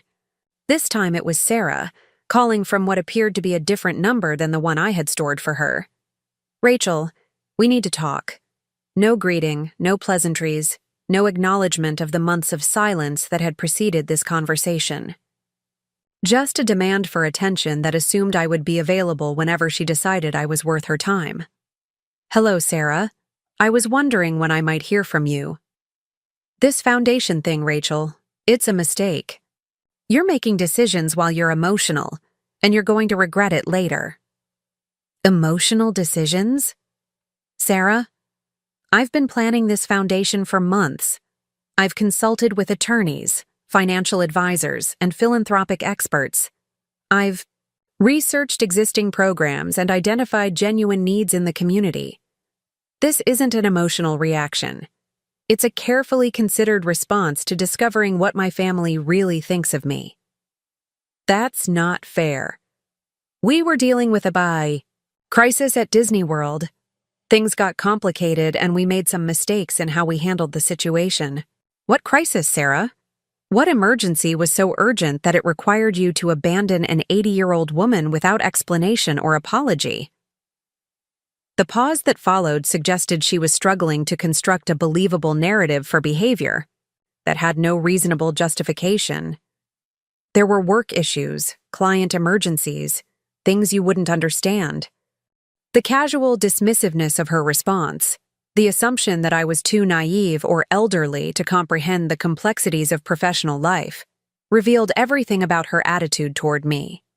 Even now, even when she needed something from me, Sarah couldn't bring herself to speak to me with basic respect. "Sarah, I spent 40 years managing my own financial affairs while raising a child as a single parent. I understand work pressures and professional obligations. What I don't understand is how those pressures justified checking out of a hotel secretly in the middle of the night, and then maintaining complete silence for 2 months. Look, we made mistakes. We're human. But this foundation thing is an overreaction that's going to hurt everyone, including you." "Hurt everyone how?" "You're giving away money that should stay in the family. Money that could secure Emma's future, help her with college expenses, and getting started in life. You're punishing a 14-year-old girl for mistakes her parents made." The manipulation was so transparent, so calculated, that I felt a surge of anger unlike anything I'd experienced since returning from Disney World. Sarah was trying to use my love for Emma against me, weaponizing my affection for my granddaughter to override my judgment about her parents' character. Sarah, Emma participated in abandoning me just as deliberately as you and David did. She's old enough to understand right from wrong, and she chose wrong. The consequences of that choice are hers to bear. She's a child, Rachel. She was following her parents' lead. She's a teenager who knew exactly what was happening and said nothing to stop it. She hugged me goodbye that night knowing her family was planning to abandon me the next morning. That's not childish innocence. That's calculated deception. You're being unreasonable. Emma loves you. If that's what Emma's love looks like, she needs to learn better ways of expressing it. Maybe losing access to an inheritance she never earned will teach her to value relationships over money. This is insane, Rachel. You're destroying your family over a misunderstanding. I'm protecting myself from a family that's already destroyed. Our relationship through their behavior. The money just made the destruction visible. Sarah's voice took on a harder edge, dropping the pretense of concerned affection and revealing the calculation that had been there all along. You're making a huge mistake. David is your only child. Emma is your only grandchild. When you're really old and need help, when you're sick or dying, who do you think is going to be there for you? The threat was unmistakable. Support us financially, or face abandonment again when you're even more vulnerable.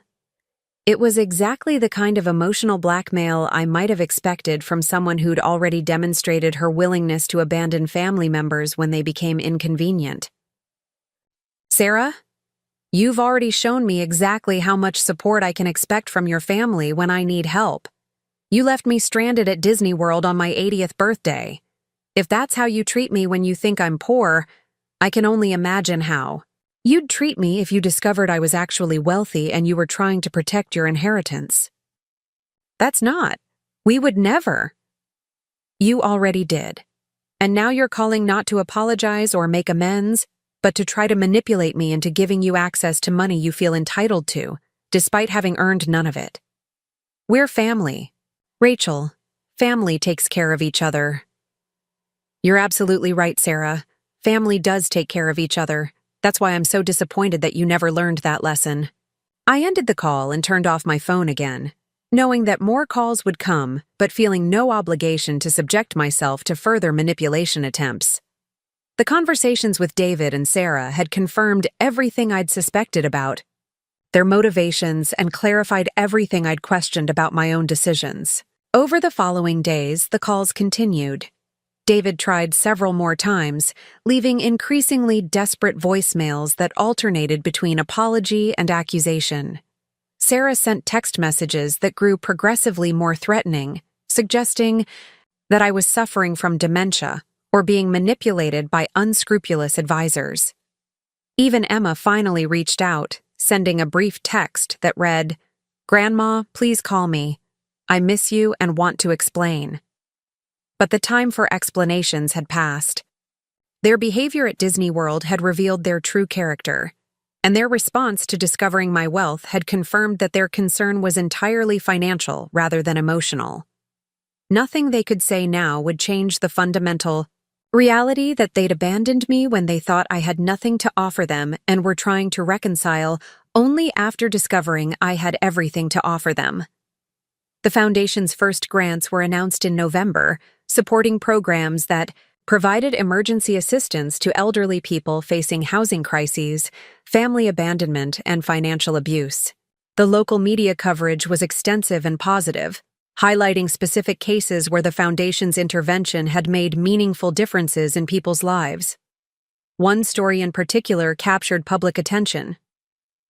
An 82-year-old man named Frank Delacroix had been evicted from his apartment by his son, who wanted to sell the property Frank had been living in rent-free for 15 years. Frank had no other family, limited financial resources, and nowhere to go. The Foundation's emergency assistance program had helped him secure temporary housing, while social workers found him a permanent placement in a senior community where he could maintain his independence and dignity. Frank's story resonated with readers because it illustrated how quickly elderly people could find themselves vulnerable and abandoned, even when they'd maintained good relationships with their families for decades. It also demonstrated how targeted financial assistance, combined with compassionate advocacy, could transform desperate situations into manageable transitions. The positive response to Frank's story generated additional donations to the foundation from community members who wanted to support similar interventions. Local businesses offered volunteer services and in-kind donations. Other elderly people reached out to share their own stories and express gratitude for an organization that recognized their worth and dignity. But the story that affected me most deeply came from an unexpected source. Dorothy Chen called me in early December to tell me about a conversation she'd had with her granddaughter, a college sophomore who'd read about the foundation in her campus newspaper. "She called me crying," Dorothy said, her voice filled with emotion. She said reading about the foundation made her realize how terribly her parents had treated me, and how wrong she'd been to go along with their decision to cut me out of their lives. She wants to rebuild our relationship, to learn from my experiences instead of dismissing them. "That's wonderful, Dorothy. I'm so happy for you." The point is, Rachel, sometimes our stories inspire people to examine their own behavior and make better choices. Your foundation isn't just helping elderly people directly. It's starting conversations about how we treat our aging family members and what we owe each other as human beings. Dorothy's insight reminded me that the foundation's impact extended beyond the individuals we served directly. By publicly affirming the dignity and value of elderly people, by challenging assumptions about family obligations and social responsibilities, we were contributing to broader cultural conversations about aging, respect, and community support. That same week, I received an unexpected visitor. Emma appeared at my front door on a Saturday afternoon, looking older than her 14 years, and clearly nervous about the conversation she'd come to have. "Grandma Rachel, can we talk?" I invited her in, offered her hot chocolate, and waited for her to find whatever words she'd rehearsed for this moment. She sat on my sofa, the same spot where she'd curled up countless times over the years while telling me about school dramas and teenage concerns that had seemed so important then. "I know you're angry with all of us," she began, her voice small and uncertain. "And I know we messed up really badly at Disney World." "Yes, you did. Mom and Dad said you're giving away all your money to strangers instead of keeping it in the family. They said you're trying to punish us. What do you think, Emma?" She was quiet for a long moment, clearly struggling with concepts that were too complex for easy answers. When she finally spoke, her voice carried a maturity I hadn't heard before. "I think you're trying to help people who need it. And I think Mom and Dad are more upset about the money than about hurting your feelings." Her honesty was refreshing after weeks of manipulation attempts from her parents, but it also revealed how much she'd absorbed about the family's real priorities, how clearly she understood the difference between genuine concern and financial anxiety. "Emma, what do you remember about our last night at Disney World?" "I remember Mom and Dad being really stressed about work stuff. I remember the fireworks being amazing. I remember you being sad that they weren't paying attention. Do you remember saying goodbye to me that night?" She nodded, tears beginning to form in her eyes. "I hugged you and told you I loved you, but I already knew we were leaving early the next morning without telling you." "And how did that make you feel?" "Terrible. I wanted to tell you, but Mom said it would just upset you and ruin the end of the trip. She said it would be better if you just found out in the morning when we were already gone." The revelation that Emma had known about their abandonment plan and had been instructed to keep it secret from me was somehow more painful than the abandonment itself. It meant that our final conversation, our last hug, our expressions of love had all been performed under false pretenses. She'd been lying to me even as she told me she loved me. "Emma, I need you to understand something very important. When people love you, they don't abandon you without explanation. They don't lie to you to make their own lives easier. They don't leave you stranded and confused because it's more convenient than having difficult conversations. I know that now. I knew it then too, but I was scared to stand up to Mom and Dad. I understand that it's hard to challenge your parents, but you're old enough to know right from wrong, and you chose wrong. The fact that your parents instructed you to lie doesn't excuse your decision to follow those instructions. I'm sorry, Grandma. I'm really, really sorry. Her apology seemed genuine, filled with the kind of remorse that suggested real understanding rather than calculated regret. But apologies couldn't undo the betrayal or restore the trust that had been broken. Emma, I appreciate your apology, but I need you to understand that sorry isn't enough to fix what happened. You participated in something cruel and deliberate, and there are consequences for that choice. Does that mean you'll never forgive me? It means that forgiveness has to be earned through changed behavior, not just requested through apologies. If you want a relationship with me going forward, it will be based on honesty and respect, not on what you think you might inherit someday. Emma nodded, tears streaming down her face. I understand, and I want you to know that I think what you're doing with the foundation is amazing. Maybe I could volunteer there sometime, when I'm older, help people like you're helping them? Her offer surprised me with its apparent sincerity. Perhaps there was hope for Emma after all. Perhaps her participation in the abandonment had been more about weakness than malice. But trust would have to be rebuilt slowly, through consistent actions rather than promising words. We'll see, Emma. Actions matter more than words, and it will take time to see what kind of person you choose to become. After she left, I felt emotionally drained, but also oddly hopeful. Emma's visit had been painful, but also necessary, forcing both of us to confront the reality of what had happened and what it would take to move forward. Unlike her parents, who remained focused on financial consequences rather than emotional repair, Emma seemed capable of genuine reflection and growth. The holidays passed quietly that year. No family gatherings, no elaborate celebrations, no pretense of relationships that had been irreparably damaged. Instead, I spent Christmas Day volunteering at a local senior center, serving meals to elderly people who had nowhere else to go. Many of them had their own stories of family abandonment, their own experiences of discovering that blood relationships didn't guarantee love or loyalty. But the day was filled with warmth and connection nonetheless. These elderly strangers shared stories, offered kindness to each other, created temporary community from shared circumstances. They reminded me that family could be chosen as well as inherited, that love could be found in unexpected places, that dignity didn't depend on other people's recognition or approval. As the new year began, the Foundation's work expanded beyond emergency assistance to include advocacy programs, educational initiatives, and community outreach efforts. We partnered with legal aid organizations to help elderly people protect themselves from financial abuse. We collaborated with healthcare providers to ensure that elderly patients received respectful treatment regardless of their family situations. We worked with social service agencies to identify and support elderly people who were being neglected or abandoned. Each program represented a different aspect of the dignity and respect that elderly people deserved but often didn't receive. Together, they created a comprehensive support system for people who'd been discarded by the families and communities that should have valued them. The Foundation's success attracted national attention, leading to speaking engagements, media, interviews, and consultation requests from other philanthropists interested in similar work.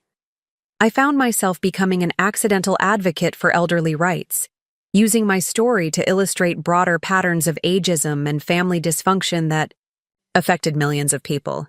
But the most satisfying aspect of the Foundation's work remained the individual stories, the Frank Delacroix and Dorothy Chen's, whose lives were tangibly improved by targeted assistance and compassionate support. Each successful intervention reminded me that my family's betrayal, painful as it had been, had led to something meaningful and lasting. By the Foundation's first anniversary, we'd distributed more than $12 million in grants and emergency assistance, helped hundreds of elderly people navigate family crises and housing emergencies, and raised public awareness about the challenges facing abandoned elderly Americans. The organization I'd created in response to my own abandonment had become a beacon of hope for people facing similar situations.